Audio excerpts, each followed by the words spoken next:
So, we're live. Okay. Good evening, ladies and gentlemen. Tonight is the Thursday night. We have a meeting of the Appropriations Committee. It's just past the hour of 7 o'clock, so I will call our committee to order. The first item on our agenda tonight is approval of the minutes from March 10th, 2022. We will postpone this until next week, as the minutes haven't been completed yet for us to completely review. So the next item is a DPW ongoing projects update for FY 2023 budget presentation. And I'll turn the floor over to Scott Charpentier to go over this for us. Thank you, Mr. Chairman. We have the second packet of your packet after the agenda is a memorandum from me with a Public Works projects update. I'll go through them relatively briefly, but spend a little more time on some of the more dynamic projects. So the first one you see is our pavement management project. You're all aware of this. We've discussed this many times in the past. So the Chapter 90 allocates approximately $500,000 to us annually. That's from the state. There's a $300,000 component proposed in every fiscal year's budget, and we have another typically $300,000 in the capital plan. Last night at the financial planning, we presented the capital plan.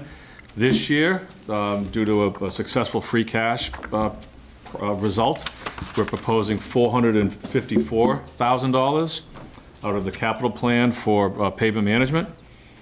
So that boosts our amount to about $1.25 million for this coming year.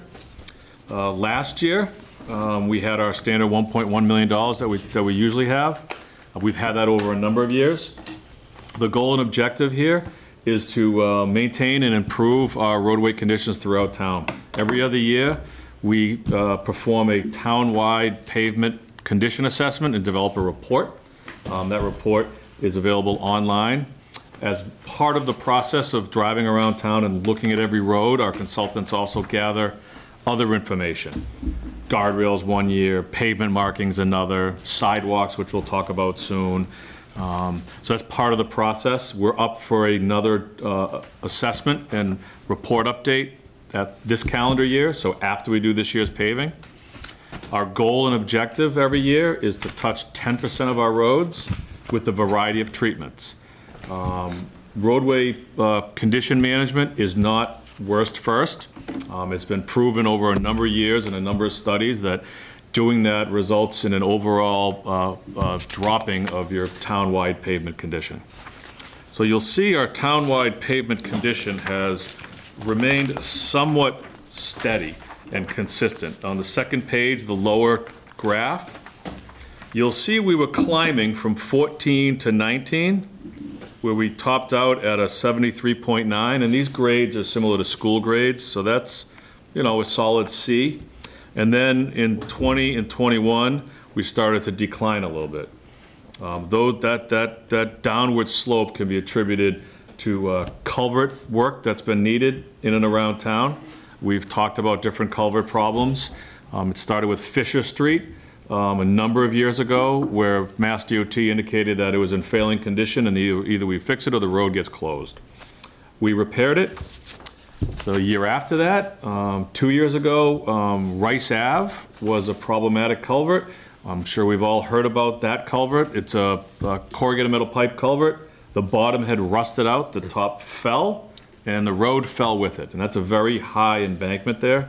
So we repaired and replaced that culvert 2 years ago. Last year, if anybody drove Ridge Road, you drove over some roadway plates if you were going from, going toward Lyman Street.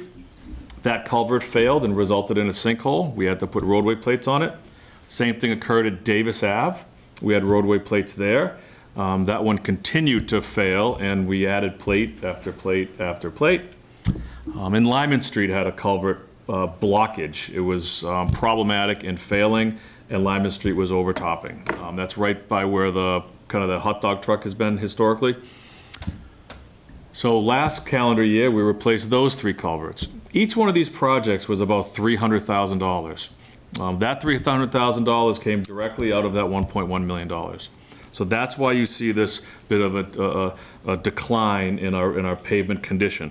It's not substantial. This is an exaggerated graph, but from 73.9 to 73.2 is where the results have gone.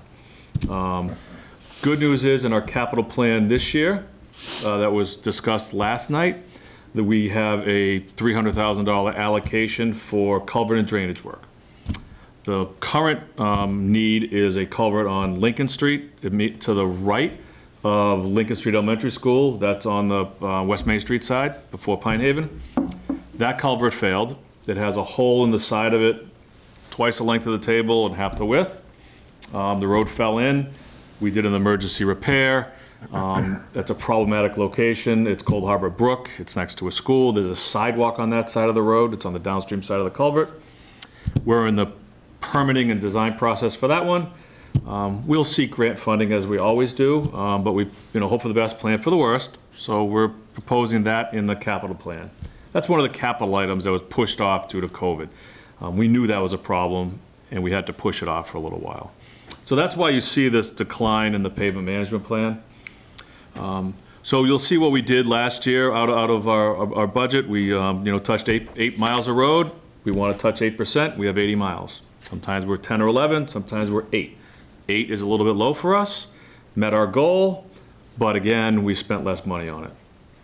So going forward, we want to re-engage our 1.1, and in this case, FY23, 1.25 million.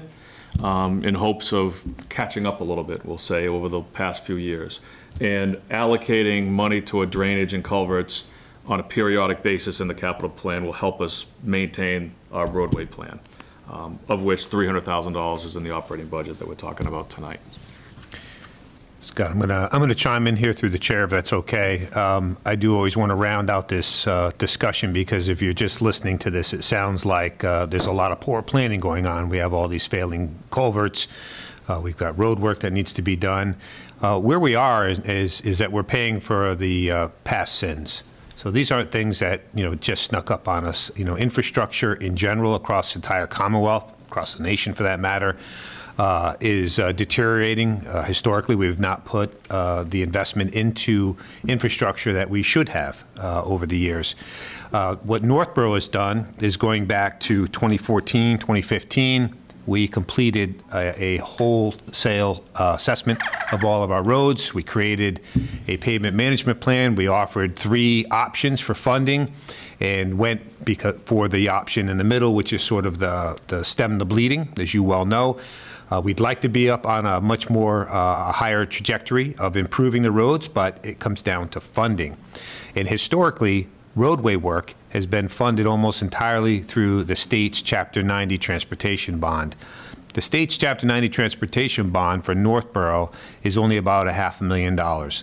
And one of the things that we did is we looked at what would that do if we only continue investing with the money that the state has been historically giving us.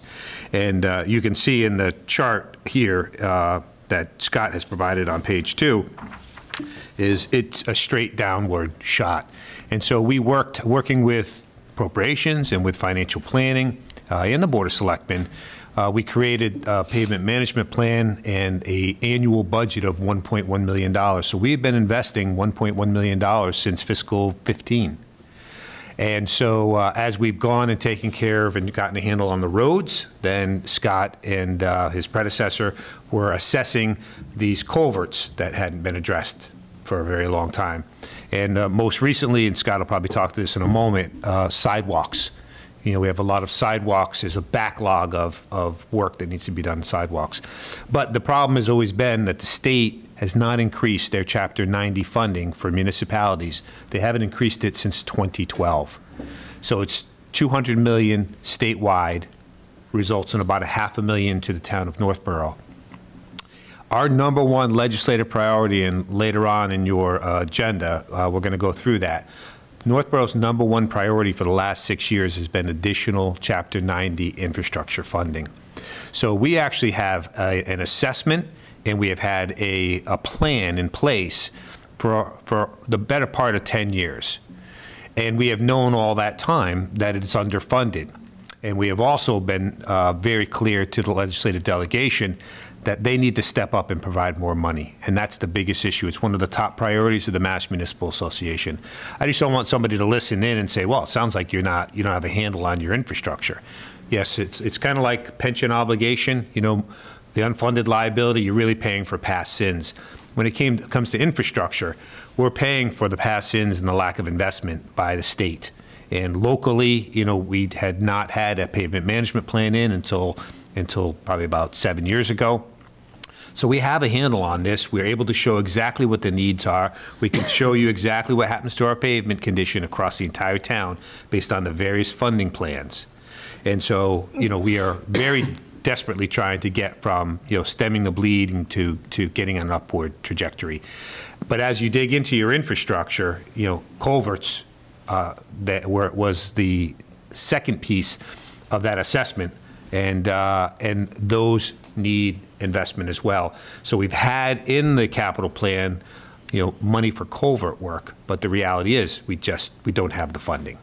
So this goes back, I shared with you, I think at a previous meeting, that the governor filed a bill, a $2.4 billion supplemental in fiscal 2022, the current fiscal year, that included another $100 million in Chapter 90, which is what we've been asking for better part of 6 or 7 years. The legislature, for whatever reason, has decided not to take that up. So our delegation is coming in on March 28th, the next selectmen's meeting. Our number one priority, and there's more detail and background in that legislative priorities letter about the whole need around Chapter 90 and infrastructure investment in general. But my understanding is they've sort of alluded to that they're looking to do something in fiscal 2023. We desperately need, you know, another $500,000 a year being invested in our infrastructure. That's really what the need is. And if the legislature isn't going to do it, we are going to have to start looking at ways where we can, well, the only place we have to go is local taxes. So trying to be sensitive to the tax impact.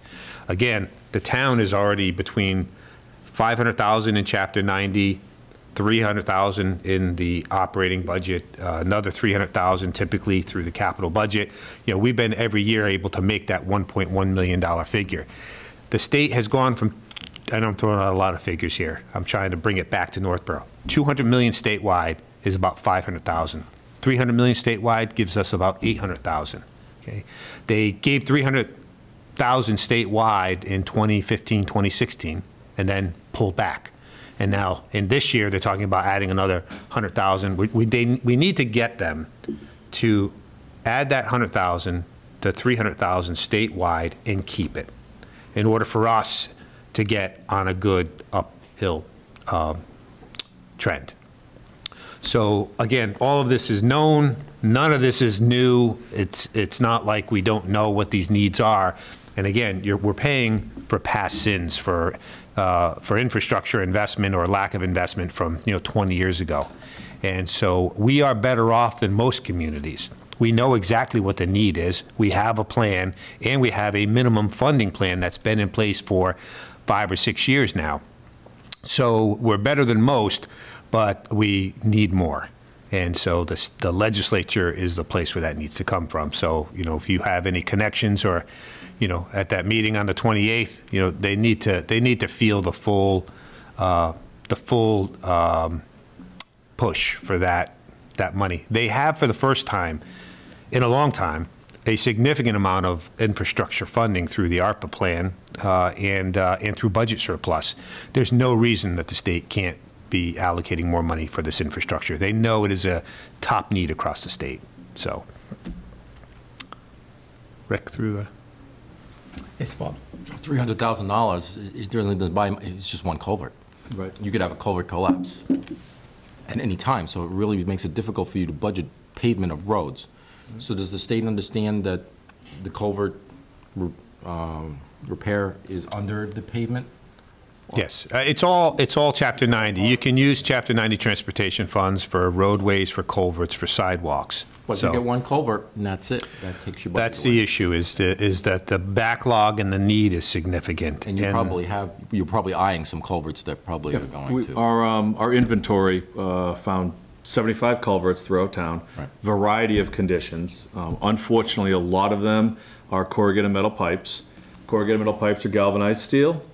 Culverts convey stormwater. Stormwater and stream water has sediment in it. Sediment is erosive. It erodes away the galvanization over a number of years and exposes the steel. The steel rusts.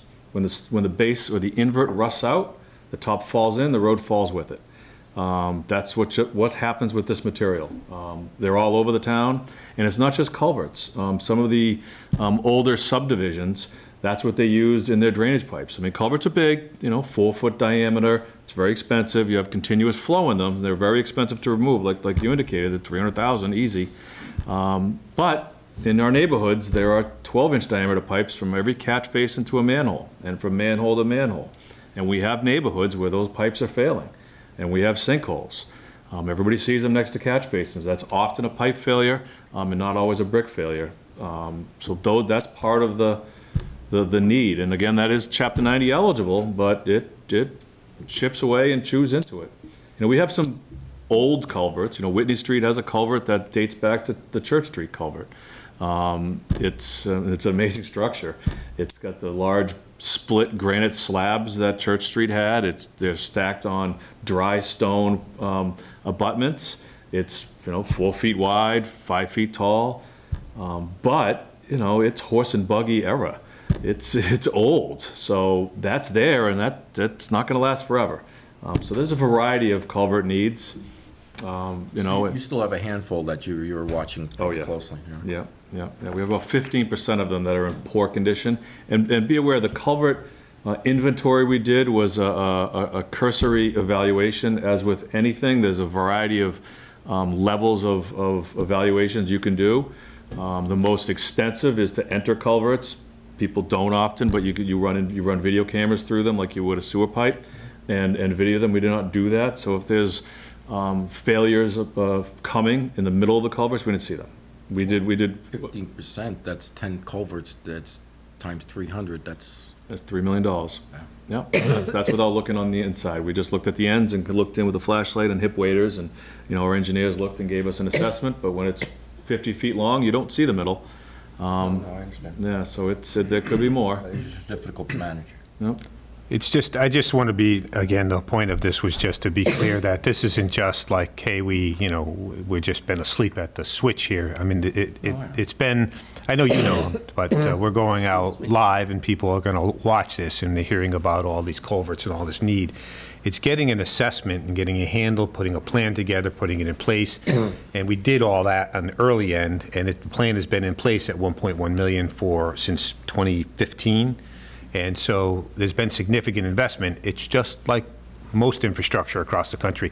It's not enough. And the partner who has the broad taxing base and who should be funding broadly infrastructure improvement is the state. And they're the ones that, in our opinion, haven't really stepped up. And just to put this in perspective, they were giving $200 million statewide in 2012. They're giving $200 million statewide in 2022. The buying power of that money is 42% less than it was back in 2012. So they haven't even kept pace with the rate of inflation. Never mind increased it so that we can actually make progress. So that's why it has historically been the top priority. And also coming out of the master plan and the master plan implementation committee, the top two projects are downtown, master plan, and sidewalks and walkability and bike lanes and things of that nature. It's all tied in. It's all tied in.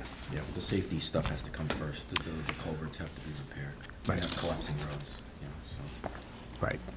And that's why in not to steal Scott's thunder later on, but we talk about, out of the master plan comes this desire for walkability and more sidewalks and to add sidewalks and to eliminate gaps. But we know we've got $1.5 million in a backlog of sidewalks that already exist that are in fair or poor condition. Those should be prioritized over building new sidewalks. And so that's the balance that we're trying to do. But the needs are significant between the roads, the culverts, and the sidewalks. So building on the transition to sidewalks, that's the next item on the project updates. As I indicated, we have our consultants drive around during the pavement assessment every other year. 2 years ago, they did a sidewalk assessment, inventoried every single sidewalk, which side of the road, the condition of the sidewalk, the material, the presence of wheelchair ramps and tactile warning strips, and the type of curb that's adjacent to the sidewalk. In your package after the memorandum that we're going over now, the project updates, is the Sidewalk Management Report. This is available on the DPW's website as well. It's very similar to the Pavement Management Report, where it categorizes every single sidewalk we have. It lists them all at the end. You'll see a very long, tedious table to read with every sidewalk listed in town. And it has different funding mechanisms going forward in a similar graph as you saw on, for the pavement management. As John indicated, we have $1.5 million worth of backlog associated with Page 10 is the graph, with the sidewalks. sidewalk plan. So it's a similar graph. It's got, you know, a few more lines because we're trying to iron out where the funding structure is. Our current sidewalk, townwide sidewalk condition is a 72. The different funding mechanisms, obviously with the 0 is a substantial decline. In order to just maintain the sidewalk conditions, annual expenditure of $200,000 is needed. At $300,000, we'll have a slow and gradual increase over the next 4 years. So we've done a few things this past year to begin sidewalk improvements. There's a couple programs that we have that we've applied to. One is they're both Mass DOT programs. One is the Shared Streets and Spaces program. They developed this as part of a COVID response. It was referred to as Shared Winter Spaces. It funded a lot of different outdoor improvements. It actually funded the pedestrian activated crosswalk lights that we installed this past year at the fields and parks. There's one at Davis Ave on South, Longfellow on South, Assabet Park by Gale, and between Memorial and Casey Field. They awarded us almost a $70,000 grant for those installations, as well as wheelchair ramps at those locations and some bike racks. We applied again. This time it's the Shared Streets and Spaces Grant Program. We just applied for approximately $200,000 of grant money at the beginning of this month. We should be hearing at the end of the month if it's an award. What we applied for is dedicated bike lanes and a shared bike pedestrian lane on Bartlett Street between Algonquin Regional High School and the Marlboro town line.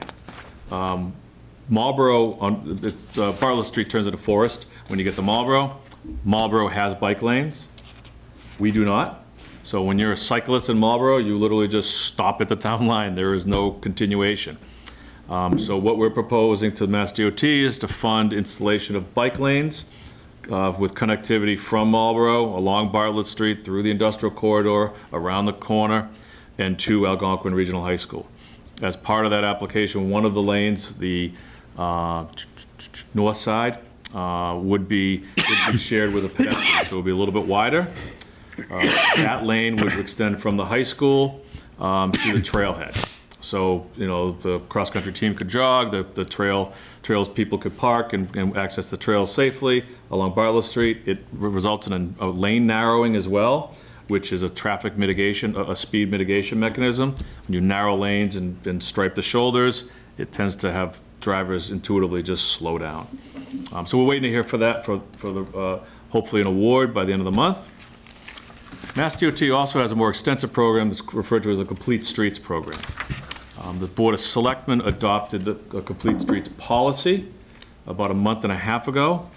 That policy indicates that when we do roadway reconstruction, we are going to do what we can to the greatest extent practicable to meet multimodal transportation. That means bicycles, pedestrians, and vehicles, and in other communities, transit. So we submitted our policy, Mass DOT accepted it. The next step was that we submitted a grant application for $35,200 to help us and our consultant prepare a prioritization plan. So we're talking about, when I talked previously about fixing sidewalks, Complete Streets builds sidewalks. They have grant funding available. Once your prioritization plan is approved by them, they have up to $400,000 of grants available for construction of sidewalks. The goal and objective there is connectivity, to close gaps. I know we have sidewalk gaps in town. We have a gap between Hudson Street and East Main Street. There's a sidewalk on the bridge. There's a sidewalk on Hudson Street. You can't get from Hudson Street to Memorial Field on a sidewalk by an accessible route. You have to cut through the aqueduct, just because of Allen Street. So when we rebuilt Allen Street 4 years ago, we did that with the intent of allowing a sidewalk to be built. That's the type of thing that Complete Streets looks to fund. Connectivity. Where's a destination, a school?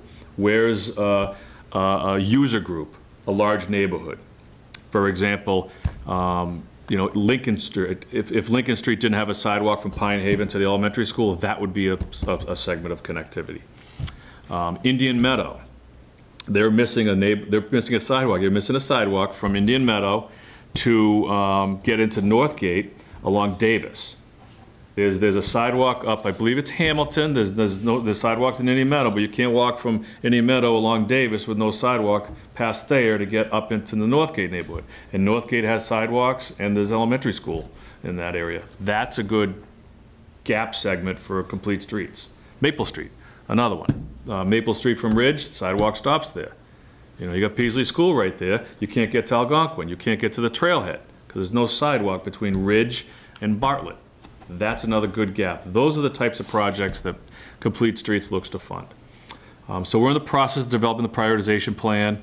That process involves public comment, surveys, a lot of public involvement, identifying things that I just discussed. And then once DOT approves the plan, then we can seek grant funding. So that's what we're doing now for sidewalks. There's other sidewalk endeavors you may want to describe?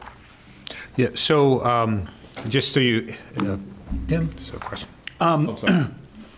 If we get $400,000 for new sidewalks, do you have any idea how many feet of sidewalks that will actually build? $400,000 would absolutely not do Maple Street, that segment from Bartlett to Ridge. It would not fit. The terrain is complicated there. There's no closed drainage, and there's likely the need for easements because the right-of-way is somewhat narrow there. So when you put a sidewalk in, it's not as simple as I wish it was. When you have a flat front lawn, like the section I was referring to on Davis, and I put a sidewalk in front, I need a 6-inch curb, so I've elevated your front lawn, so to speak. So if your lawn used to drain nicely away from your house into the gutter line, it's not going to anymore. I'm going to have a 6-inch wall there. That's a drainage problem. That needs to be addressed one by one. Utility poles are another issue. Drainage in the roadway is. Once I put a curb in, that water has to go somewhere. I'm going to have a point discharge. Your house is downhill, I'm going to dump all that water from the drain into your driveway. You're not going to like it. So you got to implement closed drainage. So there's a lot of complicated components. Allen Street, that would be much less than $400,000. We thought ahead, we built the road accordingly. It has positive slope, closed drainage, and adequate right-of-way. So it varies greatly on where you want to do it. But just as a point of reference, it's good to hear that, and that $400,000 isn't enough to complete certain sections that need to be done, that they'd be significantly more expensive to do. It's not like we get a grant for $400,000 and we're going sidewalk crazy around town and paving, putting in sidewalks wherever we want. 400,000 would do both sides of Allen Street. So Yeah. not very much. 400,000 would probably get us down Allen Street between East Main, Hudson, and then up Allen Street around to, what's the trail parking lot up there, John? The hill. Oh, Edmonds Hill? Edmonds Hill, yes, so that parking lot. So you could get from one trail around and to the other. That would be a $400,000 project. That's a good example. And that's not a lot. No, it's not. And half of it is very easy. Yeah, but it's just good to hear, like $400,000 would be enough to do maybe one street. Right. Yep, exactly. Okay. And Complete Streets doesn't pay for engineering, they don't pay for land takings or easements, and they won't pay for utility relocations. So they don't pay for that. So all that stuff comes out of the 1.1 that we're talking about now, or supplemental funding for sidewalk improvements, that's the process for complete streets. And it's a one-time deal with $400,000. So often you marry it with local funds in order to get a substantial project going forward. You don't want to do these little segmented designs. It's very expensive. So if we're putting in new sidewalks, like on Davis Street, you would have to purchase the property from the property owners in order to put the sidewalks in. You would need sidewalk easements. There would be some temporary easements for grading, like I described. I can't put 6-inch walls in front of people's lawns and have them have these big puddles in their front lawns. So that would, yes, we'd need easements. Okay, all right, thank you. You're welcome. So I know that's a lot of information about sidewalks and infrastructure, but just kind of pulling back, I just want to make sure everybody's following, especially somebody might watching from home. This is a sidewalk management report, right, that Scott referred to. This is the assessment of what exists now. So we know we have, and there's a map of all the sidewalks in the town, and they're all graded. We know we have $1.5 million of sidewalks that are in fair or poor condition that need to be addressed. Then you have a memo from Scott regarding the Complete Streets program, and it includes a copy of the policy that's been adopted by the Board of Selectmen. That is more of, as Scott said, filling in the gaps and building new sidewalks and connectivity, okay? But the fact of the matter is, right now, just like with our roads, we have a significant backlog of existing sidewalks. It's hard, if you live on a road that has a sidewalk that's falling apart, it'd be awful hard for you to see that not get fixed, but see us building new sidewalks somewhere else. So one of the things that we've proposed to the Board of Selectmen, and it was made to a proposal on Monday night, was we have $4.5 million of ARPA funding. And the idea was that we should use, or the proposal was to use a significant amount of ARPA funding in fiscal '23 and '24 to chip away and get rid of as much of this backlog, or a good piece of the backlog, as we can. Again, it's just like an unfunded liability. You know, if you can take care of some of that, once you get current, like kind of where we are with our roads, you know, we know where we are and we're maintaining things, and if we had a little bit more funding, we can improve things. We have a backlog on the sidewalks, and that's why the proposal was, let's use some of the one-time ARPA funding to get that backlog, or a good chunk of it, taken care of, so then we can start getting on a plan that maintains the sidewalks that we have and starts closing gaps and doing the things that the Master Plan Implementation Committee has said is the second highest priority of the residents in the community. That proposal was not approved by the board on Monday. Whether or not they ultimately do approve it remains to be seen.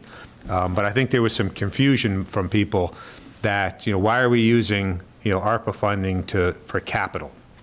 Well, we're using ARPA funding because it's one-time revenues spread over 2 years, and you don't want to use it to expand operating budgets, right? Because that'll create a structural deficit. We talk about that ad nauseum. The best thing you can use it for is to deal with your backlog of capital, and one of the biggest areas is our infrastructure. So that's why that proposal was made.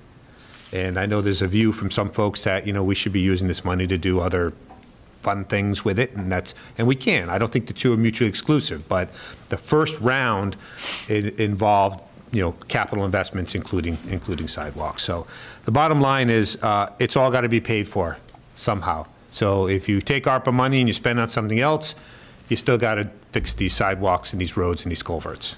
And so, again, we sort of, you know, we always want to come from the perspective of, you know, you fix it first. Fix the stuff that's broken or that needs to be repaired now, and then you can get into building new sidewalks once you get on a good schedule of investing. But just order of magnitude, we're investing $1.1 million right now in roads, and some of it goes to culverts and some of it goes to sidewalks, but 1.1 million. We need to be doing at least another 300 million a year in culverts, another 200 to 300 in roadways, and another 200 to 300 in sidewalks. So, you know, it's somewhere if we really want to get on a good schedule, we need about $750 to $1 million more than the 1.1 that we're investing. So if Chapter 90 comes through, that could be another 300,000.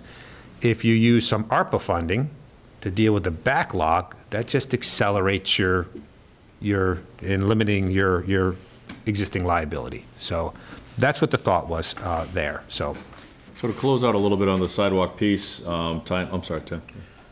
Yes, Tim. Just so I'm hearing you correctly, if we don't repair the sidewalks that we currently have, if we don't invest the money to fix those sidewalks, we move forward with the Complete Street program, and now all of a sudden we're building brand-new sidewalks between sidewalks that are in poor condition. That's correct. That doesn't make a whole lot of sense. No, and that's why the proposal was brought forward for the board's consideration to use a good amount, divided over 2 years.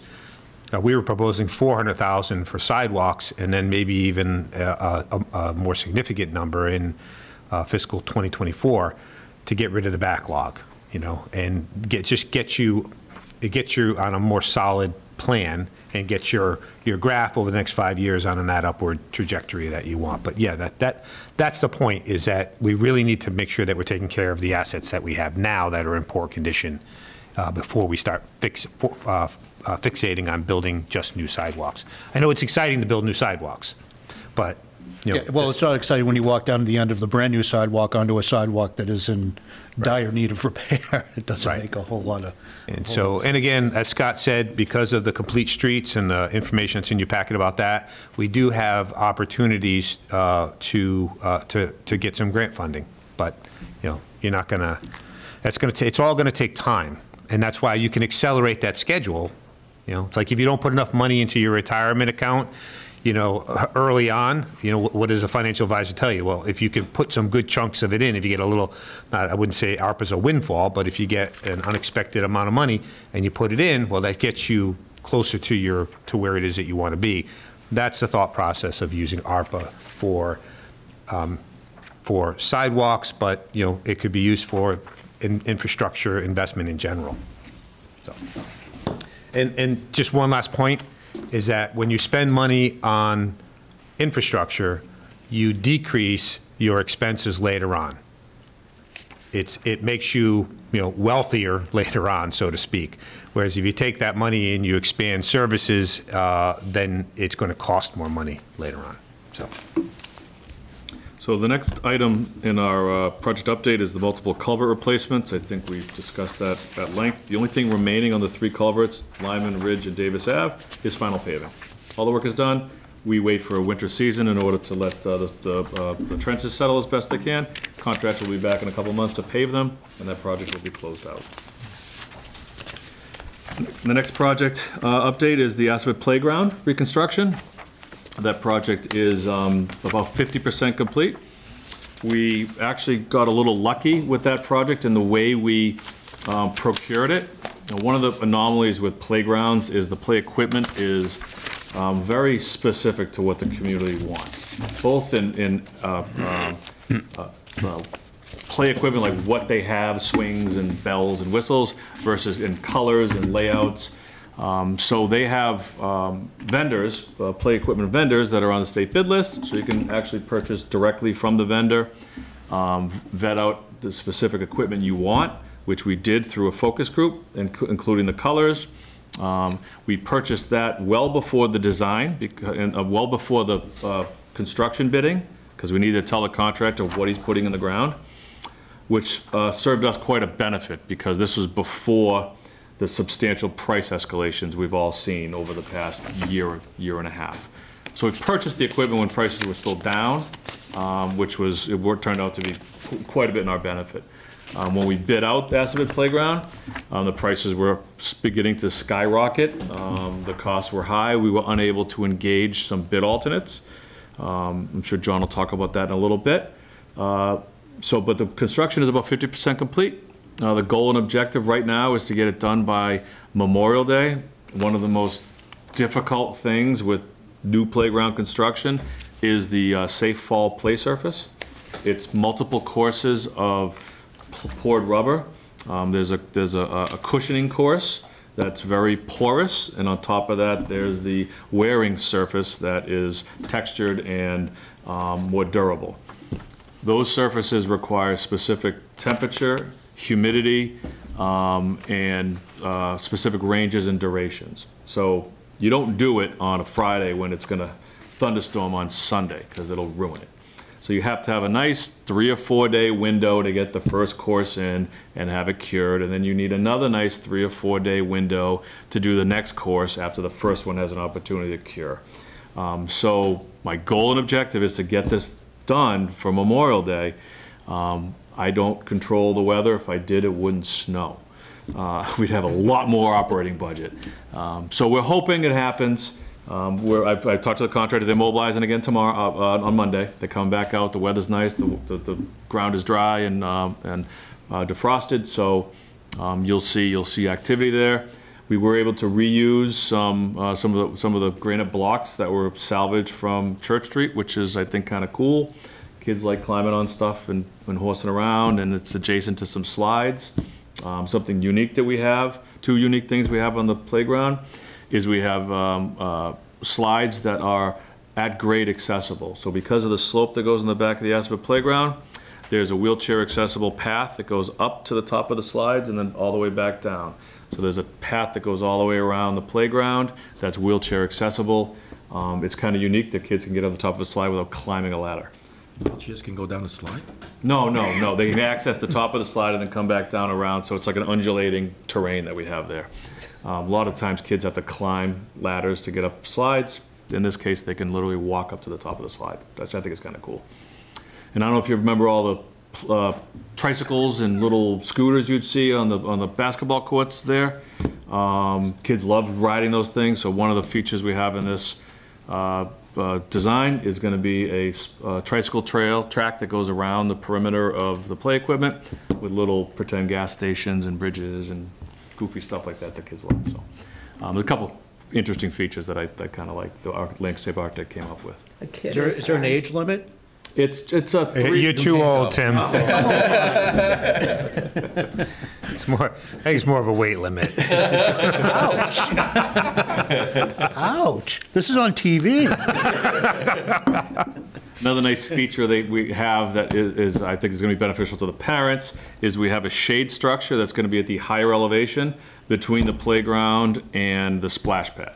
So we're going to have a fence between those two, which we always have had, but there's going to be a shade structure at the higher elevation. So parents can sit up there, see the kids who are dry, look in the other direction, see the kids who are wet, and there's a fence between them, so there could be some barriers so they don't commingle. I kind of like that. There's been a desire for a long time to have a shade structure there. In August at the splash pad, it can get pretty hot, so there's a lot of people hiding against the wall where the shade is. So I'm looking forward to that feature as well. Yes, Bob. Yeah, I'd probably late to ask the kind of question, but is there like a maintenance plan? I mean, things deteriorate, and so, I mean, is there like budget for that? Yes, we have, what happened, our old budget was for rejuvenation of the play mulch every year, which is very expensive. Regular bark mulch for your yard is like $50 a yard. Play mulch can be $100, $125 a yard. We don't need that anymore because we have the rubber surface. Okay, so you don't, okay. So that money is still in the operating budget. Instead of giving it to the mulch providers, then we have that for operations and maintenance of the facility. Thank you. So one piece that came up at the selectmen meeting for the Assabet playground reconstruction was fencing. We had bid alternates in the construction documents. Again, when we bid out the construction, not the play equipment, but the construction, prices were very high. We were unable to engage the alternate. The alternate included replacement of the fence along the stone wall. There's the 2 pillars up by Gale Street, and then a stone wall that goes adjacent to the entire playground, and then along the side of the splash pad. It's a chain link fence. It's in poor condition. It's galvanized. The posts are all bent. But we were unable to engage that bid alternate, so that fence was going to remain. On Monday night, the Board of Selectmen approved $20,000 of funding to allow the contractor to replace that fence. They approved it out of the ARPA funding. It's directly COVID related. The prices wouldn't have skyrocketed for every piece of steel you can imagine if COVID hadn't shut down and caused havoc amongst the supply chain. So that was a benefit. I was glad to hear that. We get to complete the project. They also approved on our next project, which is pickleball, one of the bid alternates, which was intermediate fencing. So the pickleball courts were bid out just after the new year. Prices are very high again, as we know. One of the more costly pieces of a pickleball court are the fences. The fences on 3 sides of this are 10 feet tall. Those are very tall fences and heavy gauge. The prices were very high on the contract. We were able to award it within the allocated CPC budget that was provided at town meeting last year. The contract is set to begin next week. Erosion controls, security fencing, and construction fencing. But one of the components that we were not able to include was sideline fencing between the courts. So when you look at the photograph, the courts are stacked 2, 4, 6. We have backline fencing between the courts so that when you plunk your ball and you miss it, it doesn't go into the adjacent play area, the adjacent surfaces. The sidelines are where we couldn't afford the fence. Again, on Monday night, the Board of Selectmen authorized through ARPA funding the funding to pay for that sideline fencing. We worked with the pickleball community, the pickleballers, I don't know what their proper terminology is, but the pickleball folks, about desires on the amenities. The sideline fencing was a strong desire, as was a shorter fence along the park side. So we have 10 foot on the ends, 10 foot along South Street, but on where the pavilion is, on the observation side where people waiting to play will be sitting on benches and watching, that fence is 4 feet tall. So you have a more, I don't know, connected experience when you're playing pickleball to the park, as opposed to being in a 10-foot chain link fence, box. Saved us some money as well. So I like that. The goal of this project is to get it complete for use middle of the summer. Complete for use doesn't mean the grass will be seeded yet, because you're not growing grass in July and August around here. So they would have to still do that in the fall. But again, they're going to begin construction. I'll be mobilized next week. The next few projects will be relatively quick. The water sewer operations building went very well. The shell is done. We bid this project out. We did this for a very affordable $900,000. We bid out the shell of the building. Again, we got lucky with the timing. It was before steel prices went through the roof. They did the site utilities and the shell. Assabet students came in at the beginning of the school year. Thank goodness they were allowed to leave the school, their technical groups, and come out to work. So they started working in the fall inside. They did all the outfitting. Everything except HVAC. That we hired it out. They don't have HVAC expertise in-house. But they did all the carpentry, electrical, plumbing. They've taped the drywall. They've done everything. All the town has had to do is buy materials. The students have been great to work with. They have an experience that they don't get anywhere else, which is working in a prefabricated metal building. That's what everybody puts up. If you're doing in a commercial or an industrial use, you see them right on Southwest Cutoff. That's what people work in now. So I think the students are getting a great opportunity to work in an environment that they should be. Tripping over other trades, working in a steel building, and it's a good project. I'm excited about it. 2 of our water sewer operators are graduates, so they're like over there constantly picking around and saying hi to everyone. So it's a nice project. They're still on schedule to finish this school year. And one of the benefits that not a lot of public works departments have is that we have a fully operational building next to it. So there's really we're not pushing their schedule. If they have a delay or something happens, it's okay. We have time and we can help them. So it's a wonderful project. Everybody's getting along well, and we're still on schedule. The Assabet Hill water storage tank, we ran into a material delay on that, and we had a winter shutdown, which is okay. There's no reason to be doing water storage tank work in January. It's dangerous enough, never mind when the whole place is frozen solid. Today, they mobilized the crane and they started setting the Tide Flex system inside. That's a mixing system. I'm an engineer, I'm kind of a little bit of a water geek. It's really cool. It's non-mechanical. You got a pipe that comes in and it shoots water into a manifold that has a whole bunch of rubber duckbills. So water only goes one way in those things. Their tide gates are like that. They're these big rubber things that only go one way. And then when the water draws out, they have intakes that are along that manifold. So you're shooting water up, it's mixing all over the place, and then you're taking water out of different locations inside the tank. Much better water quality. You don't end up that stratification issue. Seasonally, twice a year, the water flips over because cold and hot change, and they flip over. So it's a vast improvement for the water quality in Northborough. So that's the kind of project that excites me. That and, you know, little rubber tracks.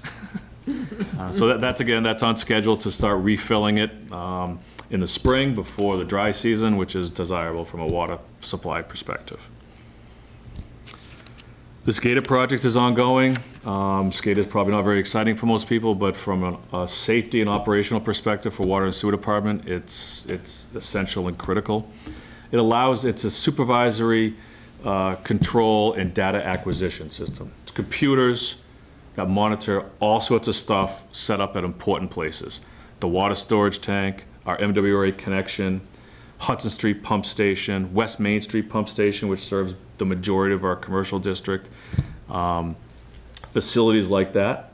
It allows our operators to see exactly what's going on at the facility on their phone or on their iPad or on their computer at home or in the office.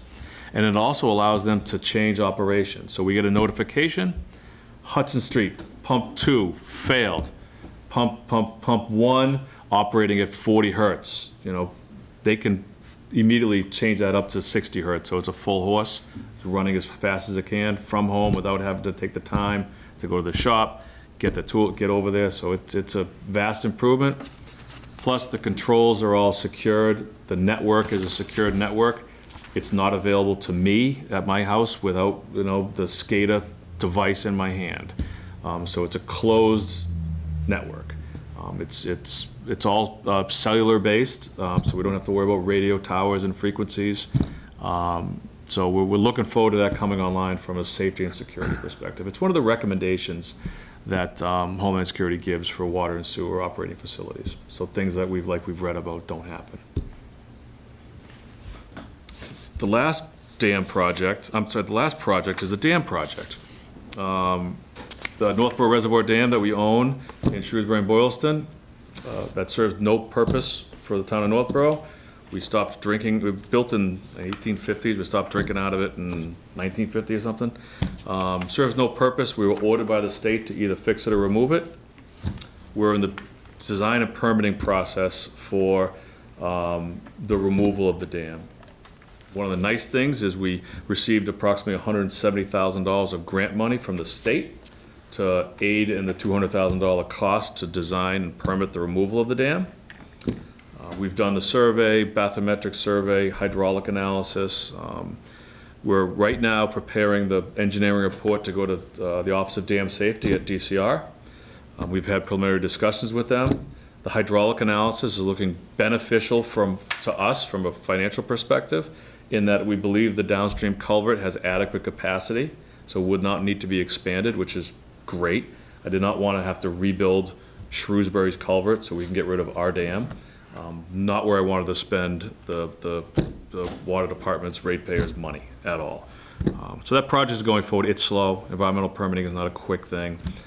We have to sample sediment behind the dam, downstream, do environmental characterizations of it. It's a lot of work, but it's progressing, and 75% of it's grant money, so I'm thankful for that.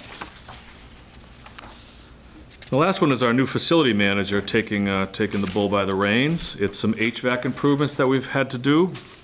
The two on the right-hand side that look like refrigerators are heat pumps for the geothermal system at the senior center. Geothermal systems can be challenging in New England. You pull groundwater out of the ground here, and it's typically acidic.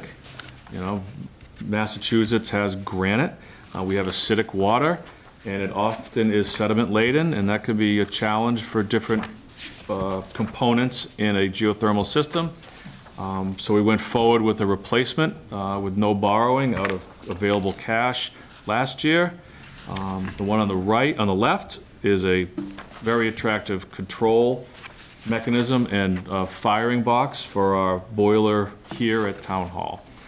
Both of those were completed out of operating budgets over 2 fiscal years without any taxpayer impacts. They're done and operational right now. Those are our projects from this past year. The big ones. Busy. The big ones. So, I don't know if there's any questions anyone might have about these or any other projects that you've... Scott, are you going to touch upon the roadway audit and the Oh, yeah. occupancy? I'd be happy to. So, you may or... You've been even busier. Yeah, you may or may not be aware of some troubling tractor-trailer traffic that has been going up and down Bartlett Street for the past year or so with the construction of 750,000 square feet of warehouse space up on Bartlett Street over in the industrial zone adjacent to Marlboro. It's near the Cedar Hill as opposed to Lyman Street. We did a couple different studies there to try to identify if there are problems and come up with mitigation methods if problems are found. The 2 things we did, the simplest one was a post-occupancy study. That was actually funded by one of the tenants at one of the warehouses, and it was performed by Central Mass Regional Planning Commission.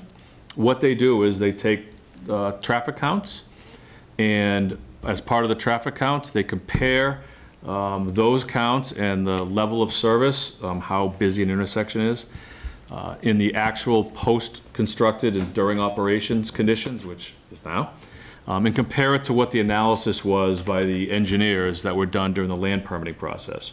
So as part of a site plan review process, when you build a big warehouse, you would do a traffic study identifying how many vehicle trips are going to be conducted how going to be generated from that facility, and what the level of service will be at the intersections. You know, if you end up with 10,000 cars, you may need traffic lights where you never had them before. That's the goal and objective of a traffic study associated with the development. So we had Central Mass Regional Planning Commission take the projected analysis, compare it to the real results. There's a memorandum, a 1-page memorandum in your package. Which has a link to the full study if you'd like to check it out. Yeah, it's long. There's a lot of data at the end of it. So the projection during the design phase was 2,490 vehicle trips a day. The actual vehicle trips a day was 2,270, so it was less. They projected about 2,500. There's actually only 2,300 during full operations, which is good. It shows that the engineers were conservative and the results were what they expected. The level of service didn't change at any of the intersections from what was pre-existing to now. And in actuality, the accident ratios went down. So the District 3 average, Central Massachusetts average, it's motor vehicle equivalent accident. It's how many accidents per million cars that go through an intersection. The average in District 3 is 0.61, so you get a little more than a half an accident per million, so 1 accident per 2.5 million cars or something. We have 0.51 post-study, so it's less. So where are we taking this? In Bartlett Street? Yeah, this is from Bartlett Street at Route 20 all the way to Cedar Hill.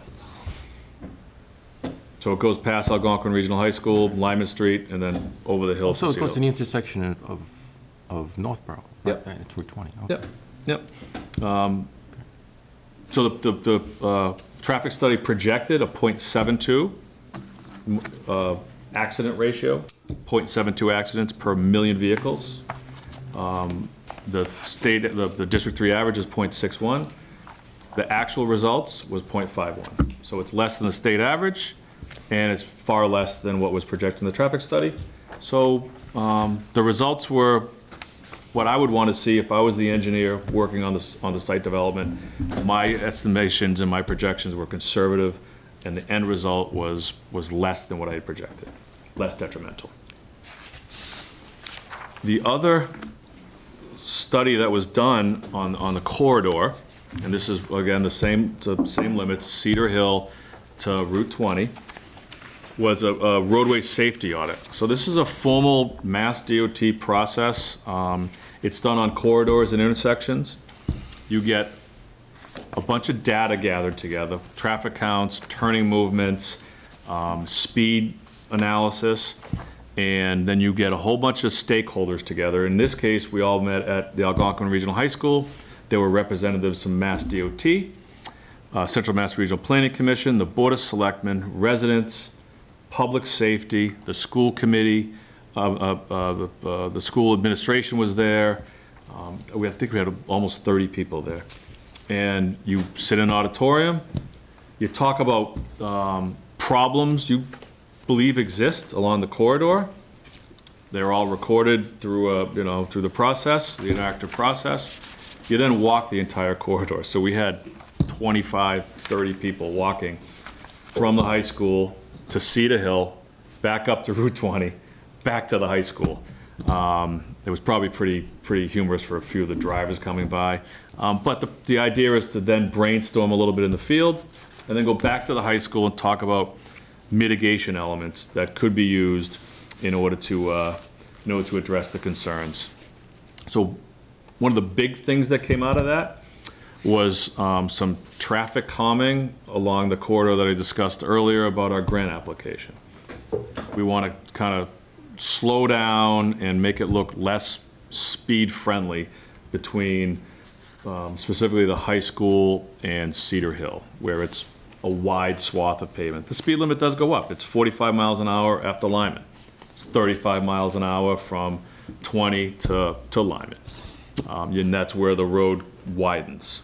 It's natural. That's what you would do as an engineer. The goal and objective was to just slow down the traffic a little bit in that 45 section. Bunch of different ways to do it. The way that was discussed and agreed upon as viable is what I described earlier. Adding bike lanes, more pavement markings, pedestrian access, narrowing the travel lanes. That was one specific corridor identification. There were some other smaller, easier ones. Maybe a little lane reconfiguration around Maple Street where there's a dedicated right turn lane that then takes an immediate left turn lane into the high school. Like if you're on Maple Street, you want to go to the high school, you're in a right lane, then you cut across the through lane to get to the left lane to get into the high school. There's some traffic interaction there that may be modified to be simpler and safer. I don't believe it would help the queuing there. I think you would have more traffic backed up, but it's a safety mechanism. It's a roadway safety audit. That's the goal. Some of the smaller things, I'm sorry. Question? Just reading the study that was done, which you said was done from 20 down to Cedar Hill, and the accident data kind of thing from the standpoint of actually being, better than the state average. But this is saying that 20 and Bartlett Street is a top crash location. Yes. That sounds contradictory to the fact that it's less per million than the average for the state. Yep. Yeah, this is a corridor-wide study, and this was specifically to that one intersection. Bartlett Street and Route 20 is amongst the 5%, amongst the highest 5% crashes in the Commonwealth. Okay. I'm sorry, in District 3.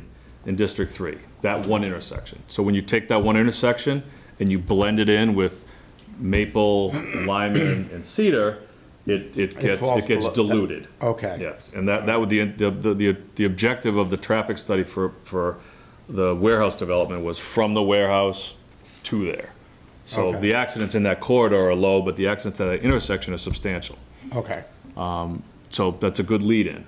So the other smaller intersections we have, there's some minor improvements. Clear the sight distance, clear back some vegetation, maybe move a stop sign and a stop bar at Hemlock a little closer to Bartlett, so you're not kind of trying to look through somebody's bushes. Stirrup Brook is on kind of a weird angle there, so maybe you put a sign that's has the little T on it in advance on Bartlett Street so you see it. But the substantial one is a possible highway safety improvement project at Bartlett and Route 20. So Mass DOT, through their TIP program, Transportation Improvement Program, funds intersection safety improvements. I've been through roadway safety audits and done intersection improvement projects in my prior life as a consultant. This is a good one. There's multiple problems at this intersection. Interesting thing is when you look at the analysis, the detailed analysis on that intersection, a lot of it is solar glare.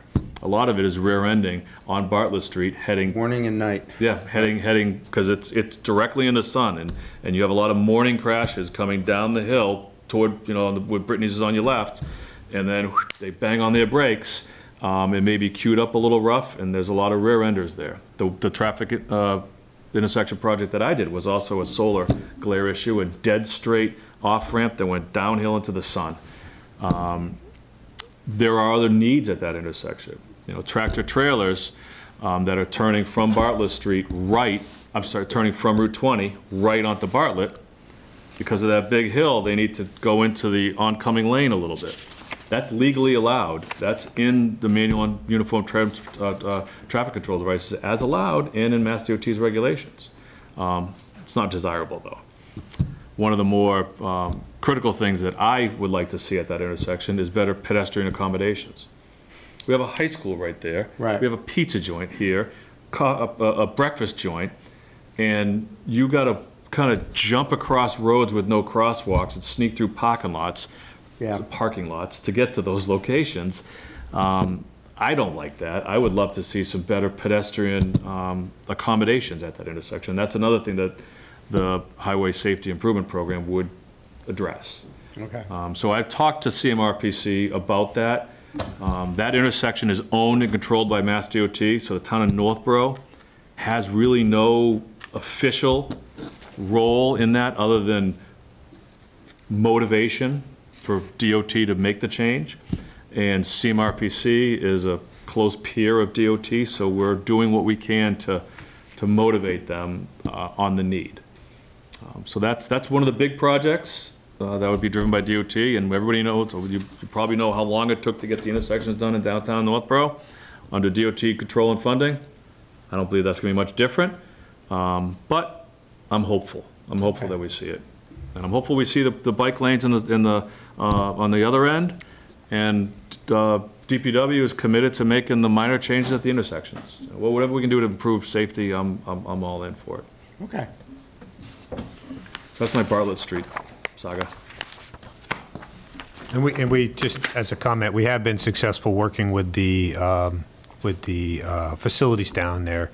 98% of the trucks are coming and going from Cedar Hill. So the truck traffic on Bartlett Street is I've heard from residents down there that it's back to where it was before any development was down on that end. So all of these mitigating projects, as well as just working with the companies. And anytime you build a new facility, there's always a little break-in period, training the drivers, making sure everybody knows what the proper routes are. So it's taken up a lot of time, but I think the result has been very good. How much of that traffic on Bartlett Street, particularly in the morning, is due to Algonquin High School? They are backed up. I live off Halfway of down East Main Street, right? Off of East Main Street, all the way practically to Allen Street. Wow. Because the kids don't take the bus. I have the same issue in Grafton. My son goes to Grafton High School. Our high school and middle school have the same parking lot and access. So instead of two towns using the same access, we have two schools using the same access. I haven't experienced the Algonquin morning because I make every effort to avoid it. Because I've heard about close to it. I've heard about it, and I try to avoid it. We didn't do specific counts at that at the driveway. We did implement the speed zone, the speed safety zone around the high school. That's a 20-mile-an-hour speed limit zone during specific hours that were established by the Board of Selectmen. You see the yellow lights blinking, slow down to 20. So that's been in place for a few months now. And we also installed flashing crosswalks, put up no parking signs, and no engine braking, a number of other things that have been done down there. So it's really been a pretty concerted effort to address the concerns that are down there, and the complaints have pretty much evaporated at this point, which is good. And as I said, the trucks are going the right way, and there's still a few things that we can do to improve the safety down on the roadway. That road safety audit, it's not, you'd come up with a lot of that if any road that you looked at, frankly. So Yeah, I think the no parking, especially at the Route 20 end, is fantastic. You know, the St. Bernadette queue up there in the afternoon when you're trying to interact with, you know, high school students, and the St. Bernadette parking, and then the driving school, like that one is that's the narrowest section of the road. And when they're parked and they're queued up that whole side, that was a troubling component for me as an engineer. So I was very happy to see that was implemented by the board.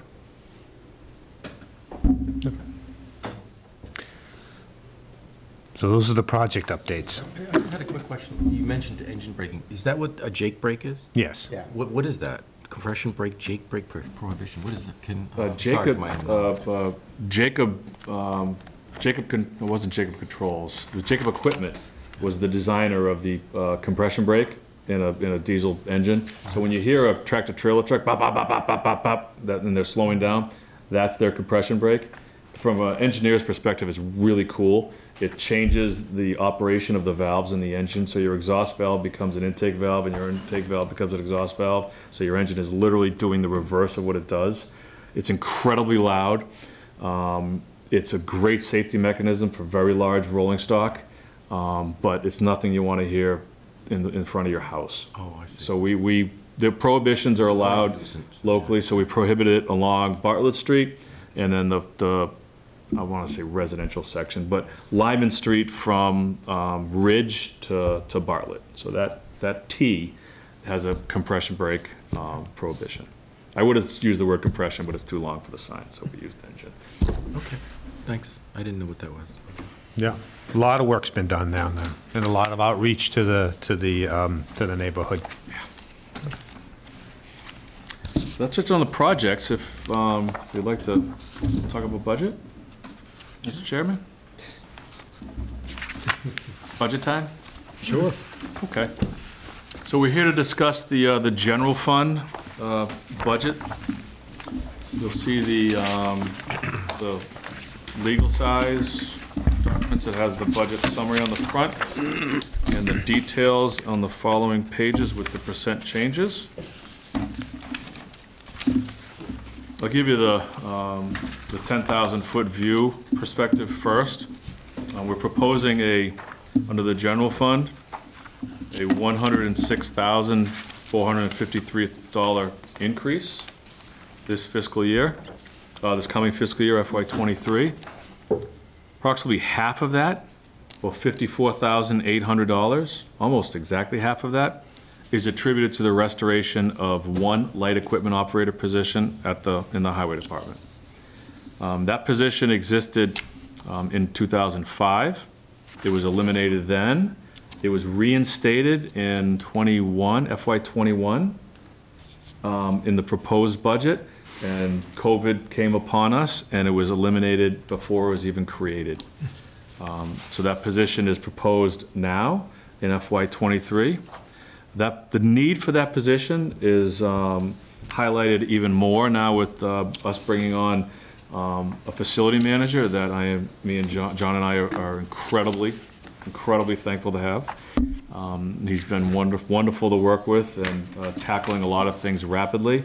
But as a facility manager, he should have someone to change out bulbs and do minor repairs. So that's going to be the primary goal, the primary task of this light equipment operator position. He will, or she will, have a equipment operator's license.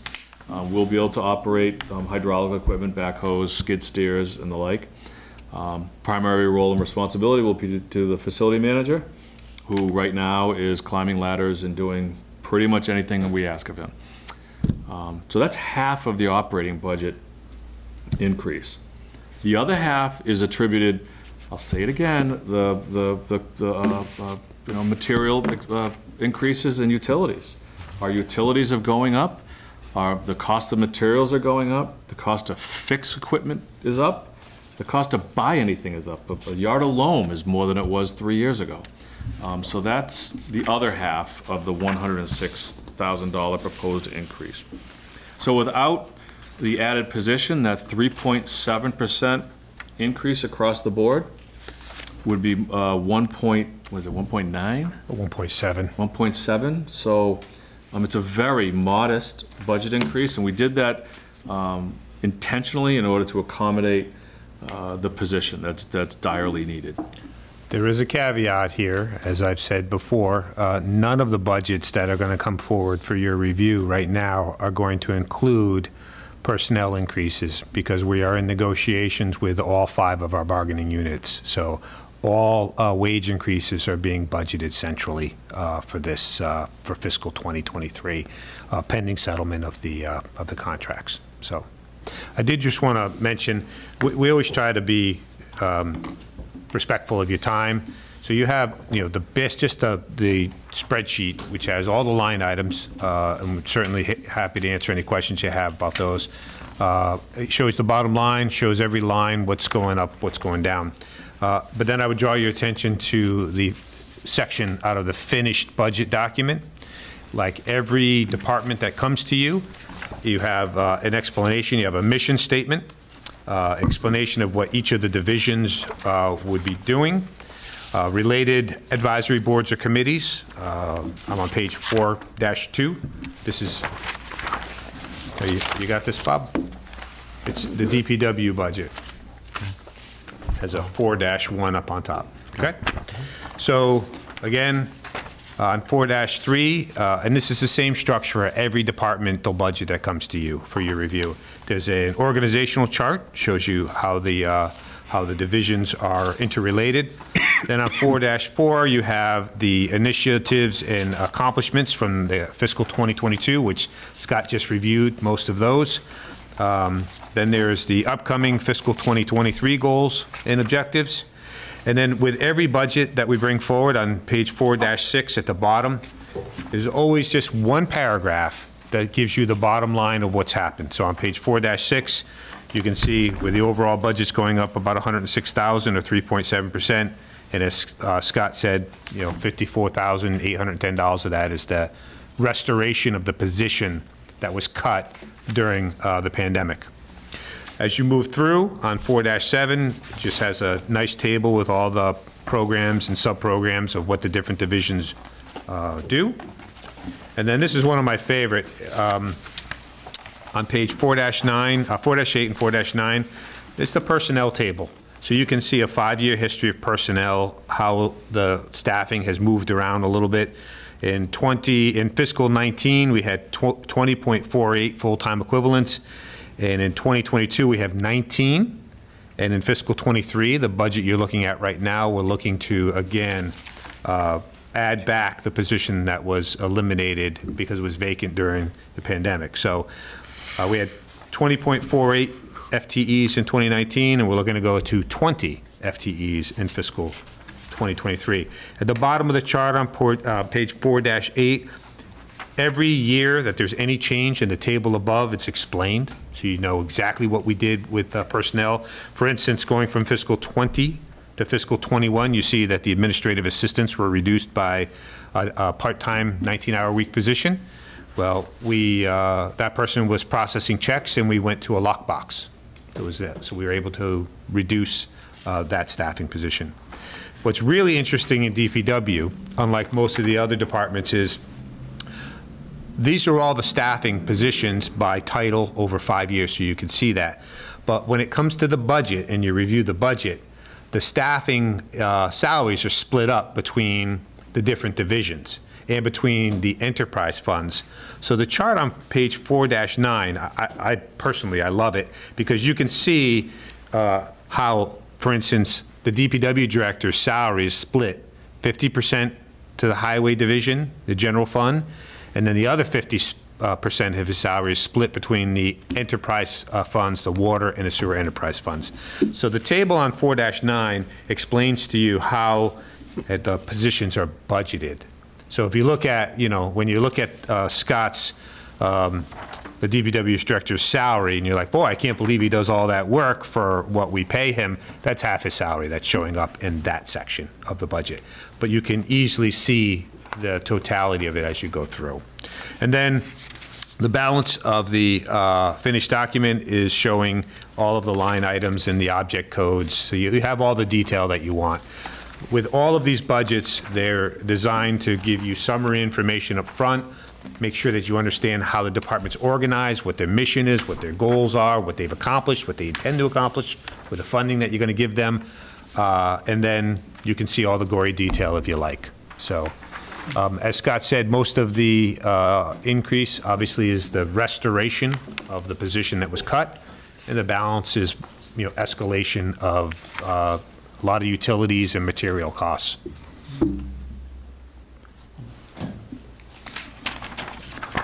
Tony's got a question, Rick. Yes, Tony. It was mentioned that the new employee is going to report to the facility manager. Does the facility manager report? Yeah, it's really just another body. So right now we've created the facility manager is in the public buildings account where we do most of the maintenance for all our structures that isn't in the departmental budget. This is just another body for DPW that is available to do work as he's reviewing, and filters need to be changed and things of that nature. It's just another DPW position that is available to do work, just like the rec department doesn't have anybody, but when recreation needs help or the Board of Health needs help, DPW does it. But you've added a town common. We've taken on the White Cliffs. We've got all these programs, and they have less staffing than they had in 2005. So the actual history of this is Scott Charpentier, the DPW director, there's a director position and there's assistant director position. And just before the pandemic hit, Scott came to me in that budget cycle and said, listen, I can handle the administrative stuff. I could use the help, but I can get by. The guys need more help. We need more bodies out there doing the physical work. And so we eliminated out of the budget the assistant DPW director position because it was vacant. So we just struck out. The position still exists, but we eliminated the funding, and we put it in for a light equipment operator. COVID hit, the revenues plunged, and we zeroed it out. I lost both. So he lost both. So this is a restoration. So what happens now, for example, White Cliffs has a bird flying through a window. Window breaks. Sean, our facility manager, goes out there, looks at it. It's safe. The building's secure. It's okay. We just need to board up the window. Lets me know. I reach out to highway. One of my highway operators goes over there, boards it up. Okay, that's done. Oh, we have some issues at the senior center. There's some carpet problems. Same thing, same scenario, except a different body goes over there because there's a different guy who doesn't do carpentry. He's more finesse and he can do the carpet. And it's just, I'm pulling crews off of, the cemetery duties, roadway patching, tree work, in order to fill a need. And I'd rather have a body at the highway garage that, has the tools, has the knowledge, has the skills to meet the needs of our facilities, but also has a licensure to excavate a catch basin and to plow a parking lot and to assist at the cemetery and with tree work. So that's. We've been lucky with our DPW staff. We've had master carpenters. We've had people who are licensed electricians. We've got, heavy equipment mechanics. And so, they have the ability to do a lot of work. But really the bottom line is, as our facilities manager gets a hold and creates preventative maintenance programs, somebody needs to, bring in the 16-foot ladder and swap out the lights and stuff like that. So it's really just think of it as another light equipment operator, because basically any of those guys will do anything that's needed across any department in the town. That's how it's always been. But so there's a linkage to the facilities manager, but it's not a direct report. Mm-hmm. Okay. So on the detail on the summary sheet, I'd be happy to go through, Mr. Chairman, if you want, on the variance column and just briefly describe what each one is if you like. Or you can ask specific questions about specific lines, whatever you prefer, Mr. Chairman. Yeah, if you could do that, Just run through the variance on the summary sheet. in Yep, each, no problem. each So, of them.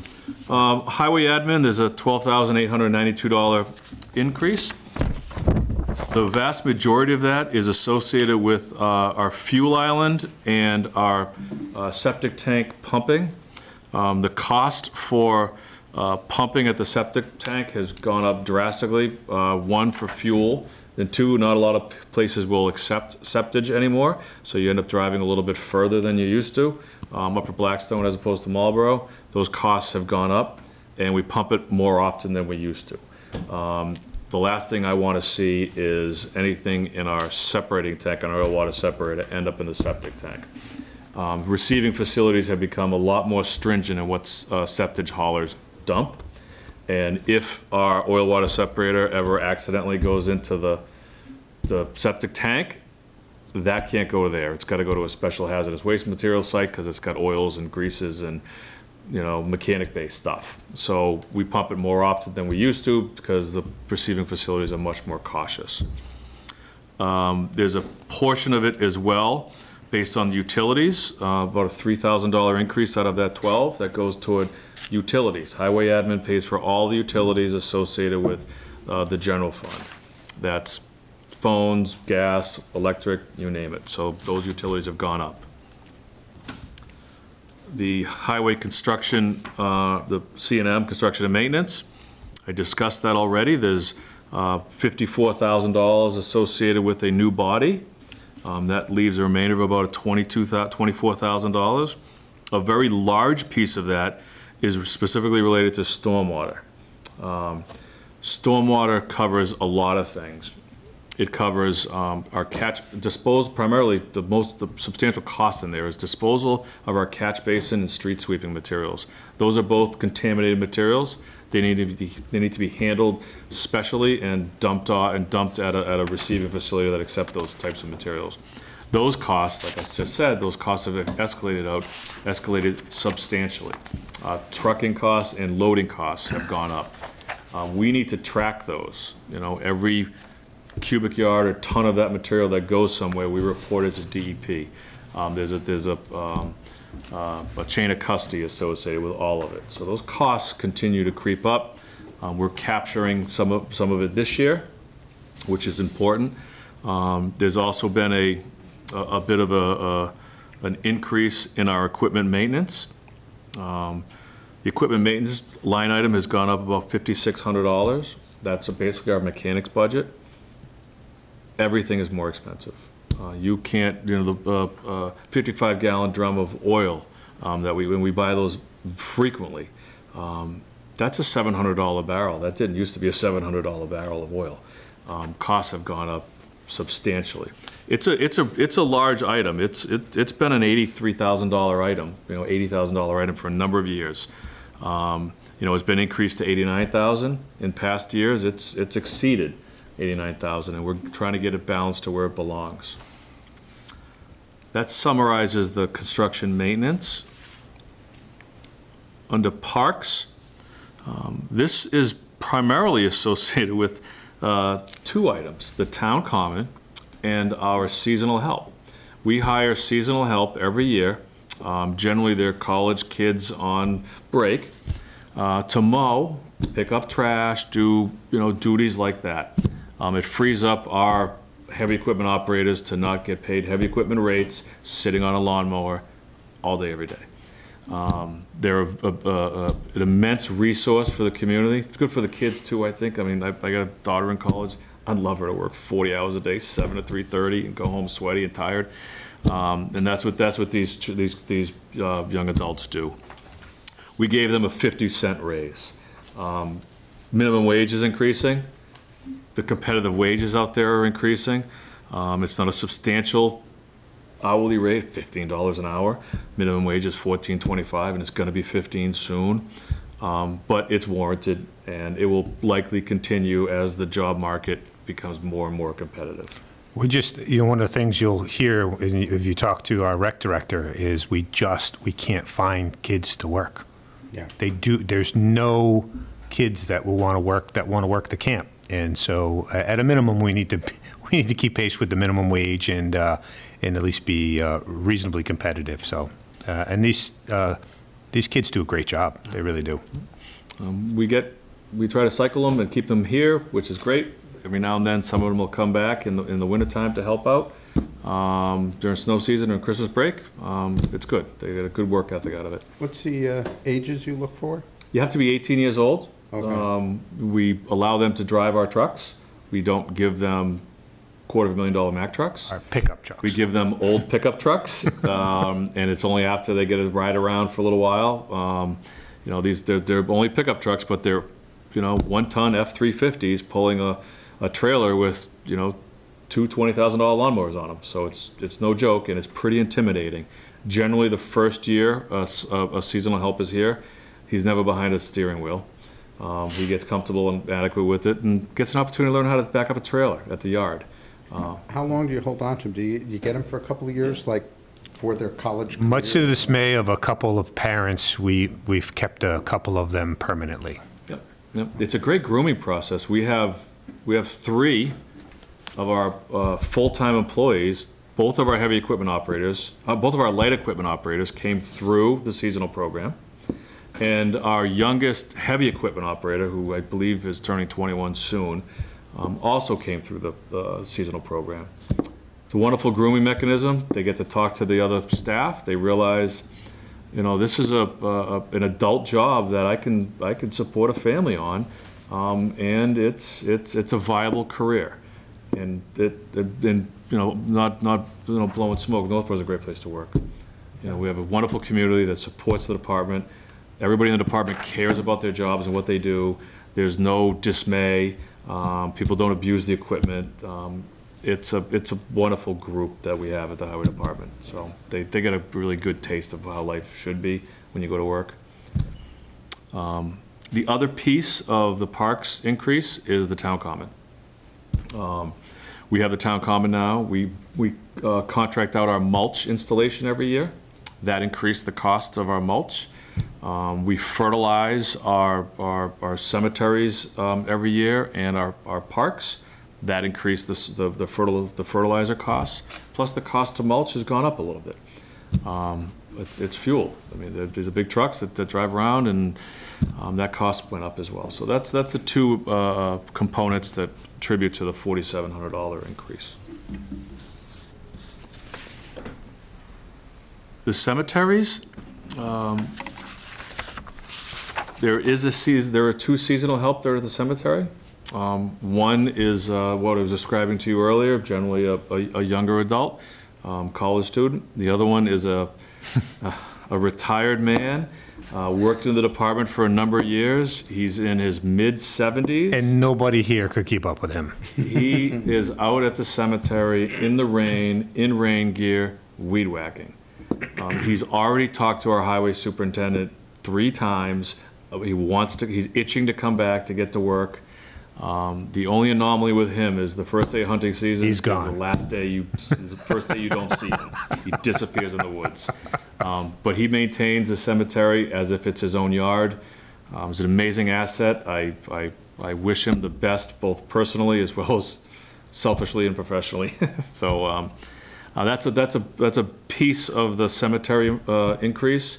And the other 2 parts of the cemetery increase, again, equipment maintenance and materials and supplies. Costs are up. Fertilizer costs are up. And this is just based on last year. I believe fertilizer prices are going to be going through the roof in the coming year. At least that's what I've been hearing. So the cemeteries are large. There's a lot of fertilizer. So that's associated with the other increases. The $10,000 you see reduction in the engineering budget, we have to comply with MS4. It's a stormwater regulation issued by EPA, and it's locally regulated by DEP. I referenced it earlier with the catch basin cleanings and the street sweepings. That's who we report those things to. We have to clean our catch basins every single year, every one of the catch basins, and the contractor that does it uses a data logger to capture 3 points of GPS information. How much stuff's coming out, if there's anything weird in it, and then I always give them a little something else that I want for information. What kind of grate? Is the catch basin block or is it concrete? Does it have a deep sump or is it a shallow sump or is it no sump? That's the information that I need, that I'm gathering for free, because I got a contractor out there cleaning the catch basin. One guy's standing there doing nothing, the other guy's got the bucket for a little while, so he can get his tablet out and just do a couple of clicks. We've been gathering that data for a number of years.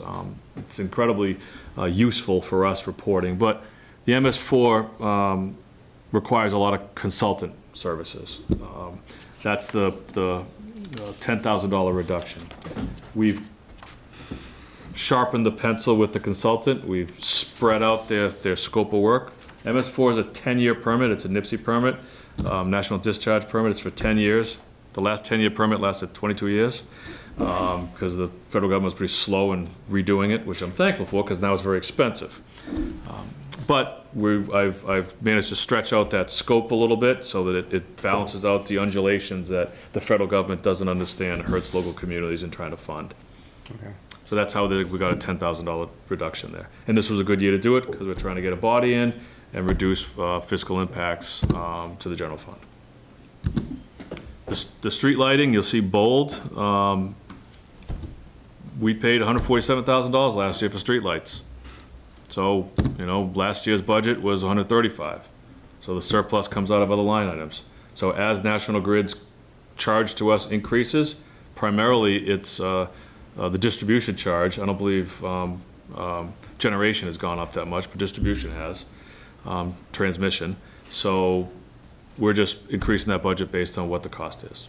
And I expect it to continue increasing. Well, no, we don't. You want to talk a little bit about the LED conversion? Oh, yeah. So there's a variety of things you can do with streetlights to save money. Turn them off, remove them, convert them over from... You laugh, but during the recession, a number of communities actually turned off their street lights.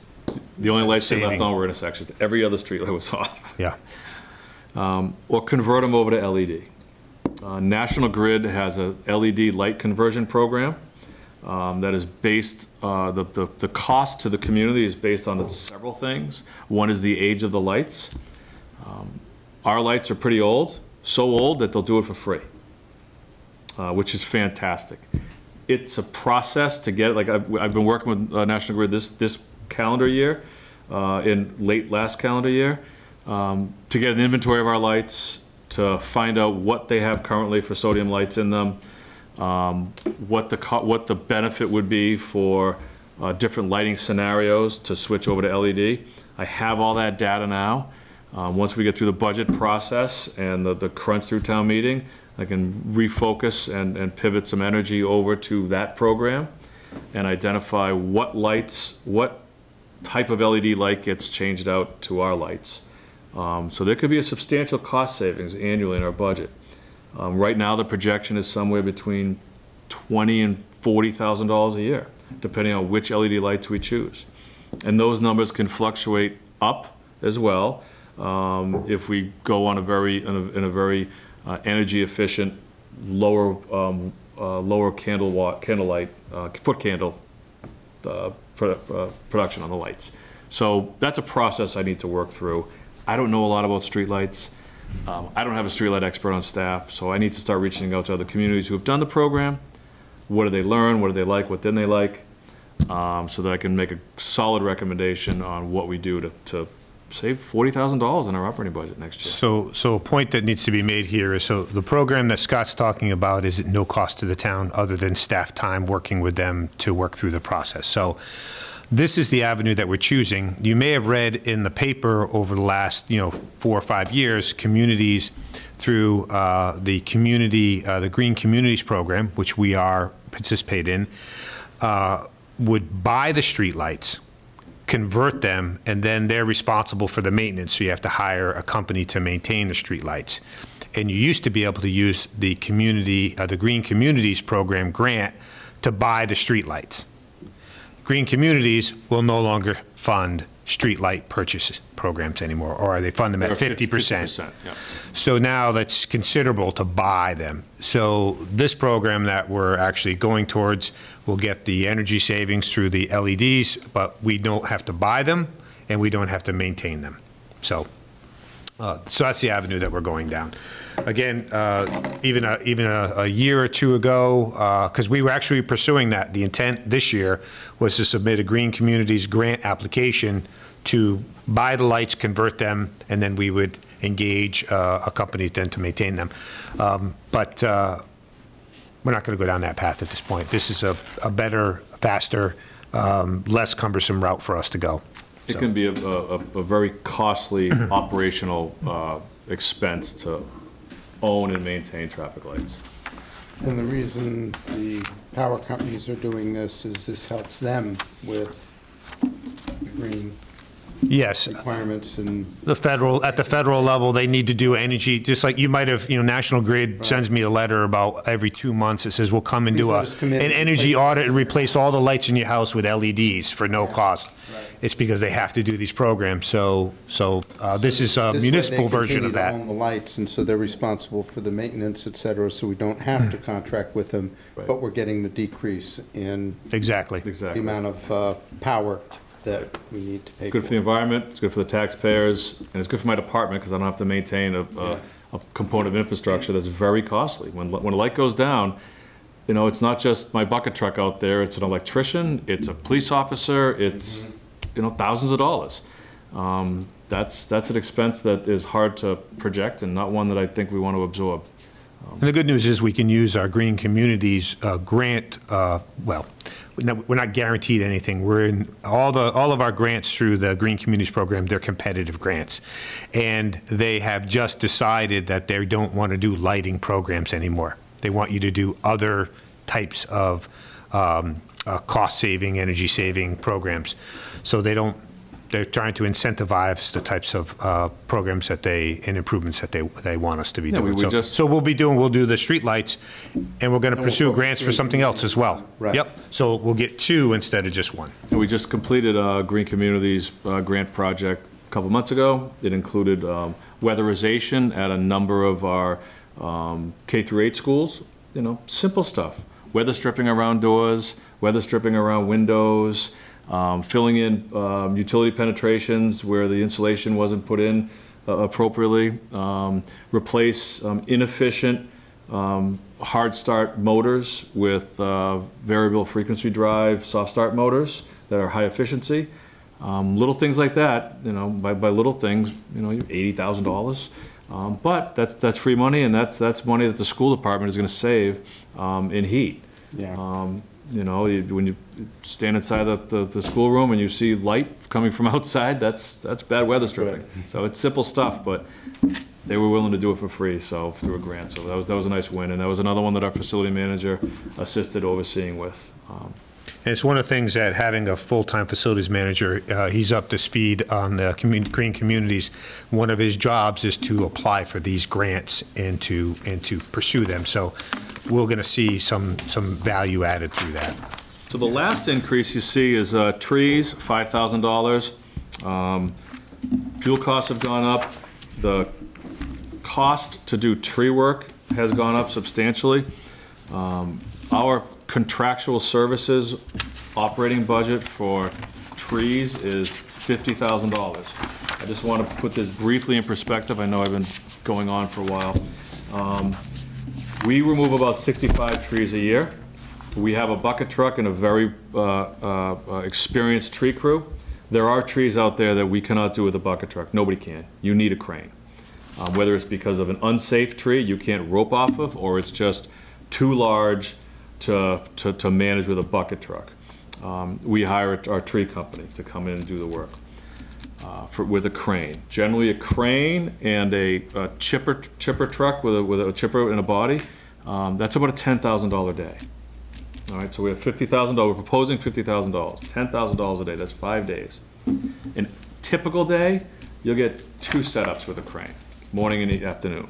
So that's 2 trees. If you get lucky, maybe you get 3 in, Maybe you get 3 in because they're next to each other, or you get 3 in because one went quickly. So 2 trees, 5 days, that's 10 trees, couple 3 days. You're talking about 12 trees.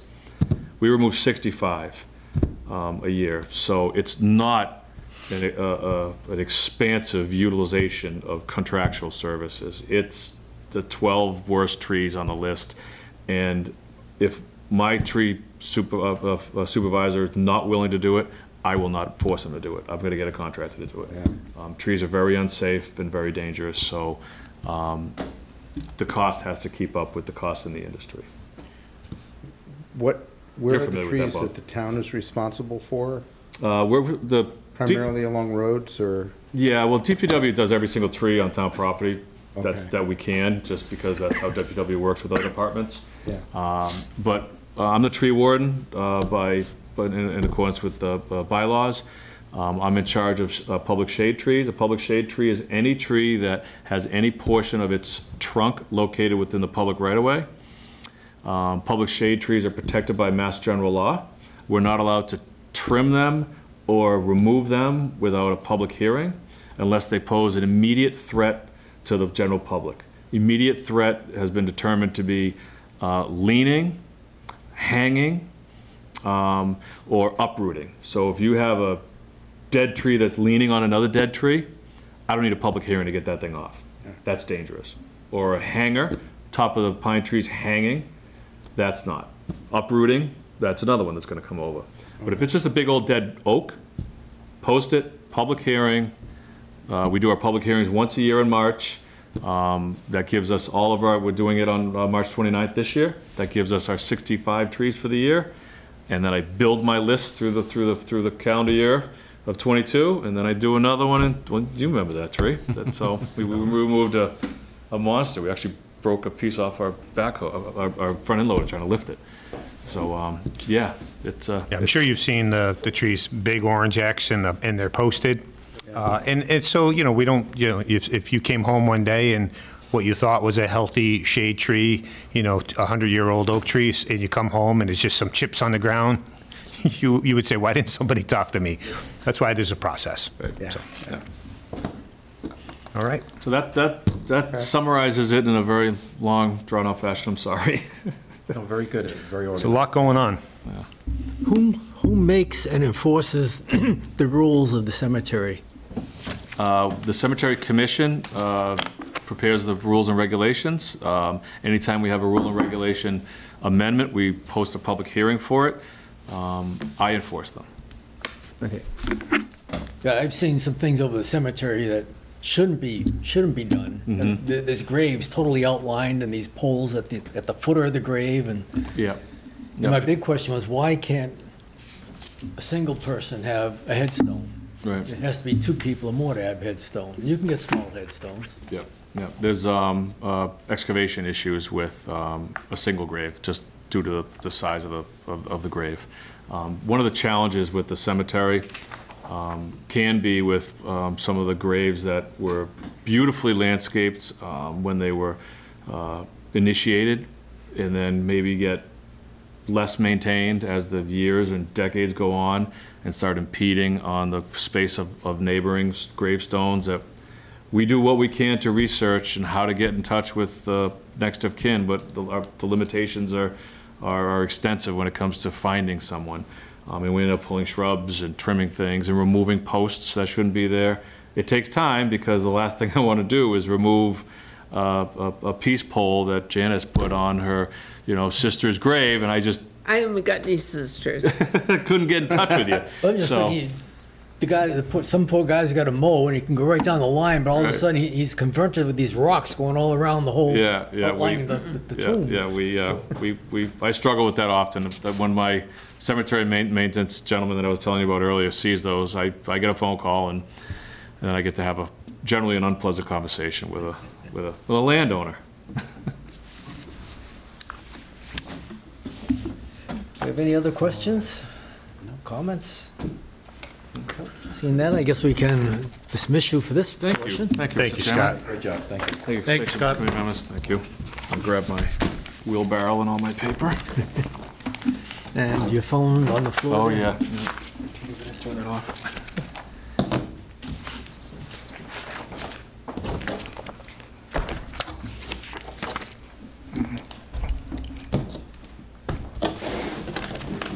Okay, the next item on our warrant is a review of the draft of the town meeting warrant. Yep, so included, Turn that over to John. thank you, Mr. Chairman. In your packet is a copy of the draft, and I stress draft. It is in terms of the items that will go to town meeting. I think it's very thorough and complete. A lot of the language and the numbers are still being finalized. The Board of Selectmen will ultimately vote to post the warrant. They have closed it, but they'll vote to post the warrant at their next meeting on the 28th. It's a fairly modest warrant as far as they go. You know, we've seen them up into the high 60s. We've got 44 articles right now. Just in terms of large chunks, with Article 1 to Article 9 or Article 10 are the standard budgets for all the departments and the typical reauthorizations for the Appropriations Committee reserve account. Article 11 through 21 are the capital improvement articles that the Financial Planning Committee is wrapping up. Then you move into the community preservation articles, 23 through 23 to 32. One of these will be coming out, if it hasn't come out already. I think it's already been removed. Yeah. So the community preservation articles. And then we move into the zoning bylaw changes that are being proposed by the planning board, and those are Articles 33 through 40. And then there's a floodplain zoning bylaw that's required by the federal government.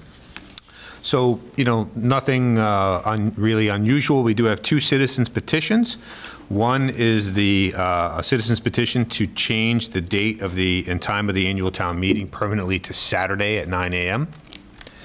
The other is to take up the property tax exemption for Gold Star parents, the so-called BRAVE Act. As you know, this was brought forward last year and did not pass town meeting, so it was not included in the warrant this year, and it came through as a citizen's petition. As this body knows, a citizen's petition has to be included on the warrant. The Board of Selectmen has no choice, and it has to go on exactly as worded, so there's no discretion at all.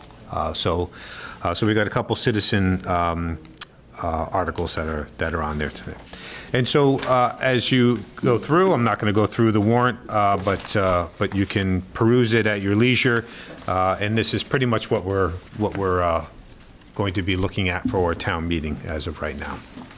So a couple articles could get consolidated, something might get deleted. All the language is subject to final approval as to form by town council. Some of that may change. But you have a copy of the warrant, and if you have any questions, I'm happy to answer those. Any questions or comments? We'll move on to our next article, which should be a review of the town's legislative priorities letter. So the Board of Selectmen on Monday approved our legislative priorities letter. This is essentially the town's effort to put forward in a user-friendly format concisely what our top priorities are for the legislature, for our legislative delegation. We do send a copy to the governor, and then we invite our legislative delegation in to review this letter with us. Our delegation will be coming in to the March 28th meeting, so the next meeting of the Board of Selectmen to review these. There's no surprise in terms of the priorities. We talked about this earlier. The top priority is increasing the Chapter 90 authorization statewide. And there's a great explanation in here on page 2. I really encourage you to take the time to read it. It's very well thought out. It explains the entire situation in terms of the funding and the need for the additional Chapter 90 to get us to where it is that we say we need to be. The second top priority is local aid increases, keeping pace with state revenues. So circuit breaker funding, regional transportation, unrestricted general government aid, Chapter 70 aid, where we're stating our position for why those need to be at certain levels. And again, each one is explained in the letter. I'm not going to read it to you here tonight, but I encourage you to look through that. And on page 4 is a great explanation and a chart that should look familiar to you because it's directly from our financial trend monitoring It shows this long, steady downhill trend of state aid as a percentage of our operating revenues. As you know, state aid at one time in 2003 was 13.1% of our revenues. And now you fast forward to fiscal 2022, and it's down, around 8%. And every year, it just continues to decline as a revenue source. So we're really encouraging the state to bolster that up. And then we have some smaller, those are our two main things that we'll talk to them about. And then we have a few smaller things like encouraging them to fund environmental and climate-related infrastructure needs, like culverts and dam removals that are important to us. Asking them to permanently make, or to make permanent some of the things that were put in place during COVID, like allowing remote participation for public hearings and things of that nature. We've asked, and this is the third bullet on page 5, you all know we have, we've participated in the Massachusetts School Building Authority grant program that gives money for building projects for schools. We've also participated in the Massachusetts Board of Library Commissioners program that gives money for the library when we did our library renovation addition project. There is no program for public safety, which doesn't really make a whole lot of sense, does it? We have grant programs for, these other public buildings. So there are a couple of bills. There's a bill in the Senate and a bill at the House that would create a municipal and public safety building authority. And so we're encouraging that. As you know, we have a fire station building project around the corner. It would be nice if this passed to potentially be able to get some funding, because if this did get enacted, we would be immediately in the queue because we'll have a designed and ready to go project. So so that would be nice.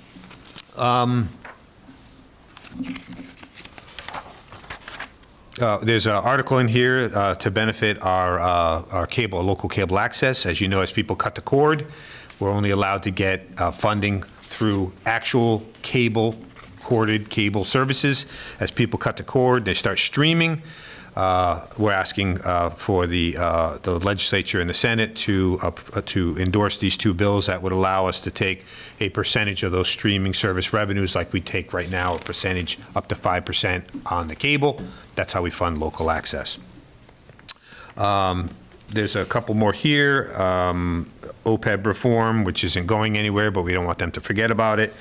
We're asking them to oppose unfunded mandates. They seem to pass them somehow every year, even though they're supposed to be funded, and they say it's not an unfunded mandate, and therefore they don't give us any money towards it. And then one of my personal favorites is modernization of the public procurement laws, basically exempting smaller projects under $100,000 from the prevailing wage law. It adds 30% to everything that we do as a public entity. Then we did something different this year. So those of you who've been around for a while and have seen this process, I got a little frustrated as I kept reading budget supplementals and earmarks going into state bills. Now, earmarks are funding that isn't flowing through the programs that everyone has access to, like Chapter 90 or MSBA, right?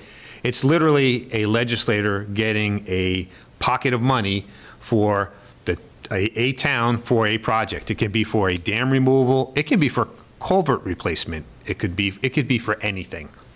And so we've seen now 2 rounds go through the legislature full of earmarks, and not one of them for the town of Northborough. So, and I can assure you, it's not for lack of trying or communicating. So we've been told that they are looking at an earmark potentially for our fire station project and several other earmarks. The issue that we're facing, I mentioned our legislative delegations coming in on March 28th to the Board of Selectmen. The problem is when they redistrict, Senator Eldridge is no longer going to be our senator. Senator Chandler has announced her retirement. Danielle Gregoire, through the redistricting, is no longer going to be our representative, so they've created a new district with a player to be named. And then Megan Kilcoyne, who replaced Hank Naughton, is now only our representative for 2 of the 4 districts. So we have a excellent but relatively new representative that represents 2 of our 4 districts. And everybody else is leaving, retiring, or moving on. So we don't exactly have a lot of juice at the legislature, at the Beacon Hill right now. So one of the things that we're going to try to do is I want to make sure in no uncertain terms that if earmarks opportunities are available, these are the ones we'd like you to include with budgets and descriptions. Fire station building project, water meter replacement for $240,000. The Lincoln Street culvert, which you heard about tonight, which we are going to proceed with because it has to be replaced. But a number of surrounding communities got $300,000, $400,000 for culvert replacements. We were not one of them. The Northborough Reservoir Dam removal. So we are going through and we will seek a grant project for that dam removal, and it's anticipated to cost about $900,000. You heard Scott Charpentier talk about the design and the environmental permitting. That's getting done. Then you have to actually remove it. It's $900,000 is the estimate. We saw a number of communities across the state get earmarked fundings for dam removal. So we would like that as well. And then you heard about the SCADA, the remote system that monitors our critical infrastructure for water and sewer. And then last but not least, just money for sidewalk repair, which you heard a lot about at the beginning. So if you look on the bottom of page 2 and page 3, this is a good summary of the sidewalk management report that Scott showed you and walked you through earlier. So essentially, there's no excuse not to include an earmark for the town of Northborough other than there's nobody there to do it for us. This is typical, though, for us. I mean, these letters have been going on since I've been selectman. I mean, no, these letters have actually have made an impact. We've gotten we've gotten the legislature has actually come back past the governor's budget and fully funded at times the circuit breaker. They've added money to regional transportation. They've supported the revenue sharing for the unfunded, unrestricted. Nothing really big, though, like a 99, like a dam removal or anything. No, we got them, we did get an earmark through a couple years ago to reimburse us for all the litigation costs relative to SA Farms. It was $150,000. That was an earmark that came through. So, yeah, we haven't been wildly successful. If you watch and you read those supplementals, just see where the earmarks go. It'll be the people who have their representatives or senators who are on Ways and Means. They're on key chairmanship committees. That's what I'm alluding to. Yeah. Our representatives, you talk to them and they talk their ear off, but they go over till. Well, listen, we don't control them. All we can do is when they come in, it's important that they know in no uncertain terms exactly what our priorities are. They're buttoned up. It's very well written. And they can't say, well, I had a chance to put an earmark in for you, but I didn't know what you would want.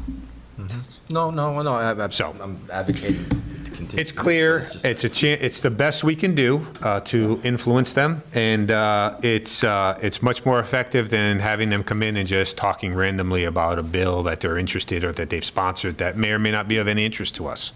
So. But they will be coming in on the 28th, and I'd encourage you to tune in and watch the discussion. But the reason why I want you to have that is, again, that's the big picture in terms of the state budget. These are the things that are important to us that we're watching and tracking and encouraging. So that's it. Certainly happy to answer any questions, but I'd encourage you to watch that, that meeting on the 28th. Sure. Will you entertain a motion to adjourn? Well, one last thing, we have, the next thing on our agenda is just a reminder that our next meeting will be on the 24th of this month. Bassett Valley Regional Technical High School will be presenting their budget. Our chief of police will be presenting his budget, and our fire chief will be presenting his budget. So, do we have any other comments or anything further? Yes, Tommy? Oh, sure. Are we going to elect a chair sometime? Yes, we talked about that just briefly. I apologize. I'm down in admin, and so my other admin she's doing double duty, and I've mentioned to her that it needs to be on the agenda, and it hasn't quite made it, so we'll put it on the next one. I mean, at this point, we're almost through the cycle, switching horses at this. Well, you don't have to necessarily switch, but you, You should document it. yeah. Somebody should be. All right. So do we have I any, asked Rick earlier, as he's burnt out, I asked him several weeks ago. I mean, he took over for Elaine for a while, and then 2 years of COVID. Well, we know that Elaine had more contacts than anybody ever imagined. no one could fill her shoes. Yeah, I'll but, second the motion. I think he's done a fabulous job. Do we have any other business to come before the committee then? No other business this evening. Just Jack. Move that we adjourn? Second. Okay, Janice made a motion that we adjourn. Bob D'Amico seconded that. All in favor? Every committee on the line. All in favor is unanimous. Yep. So I will now adjourn our meeting. It is 10 minutes past the hour of 8 o'clock.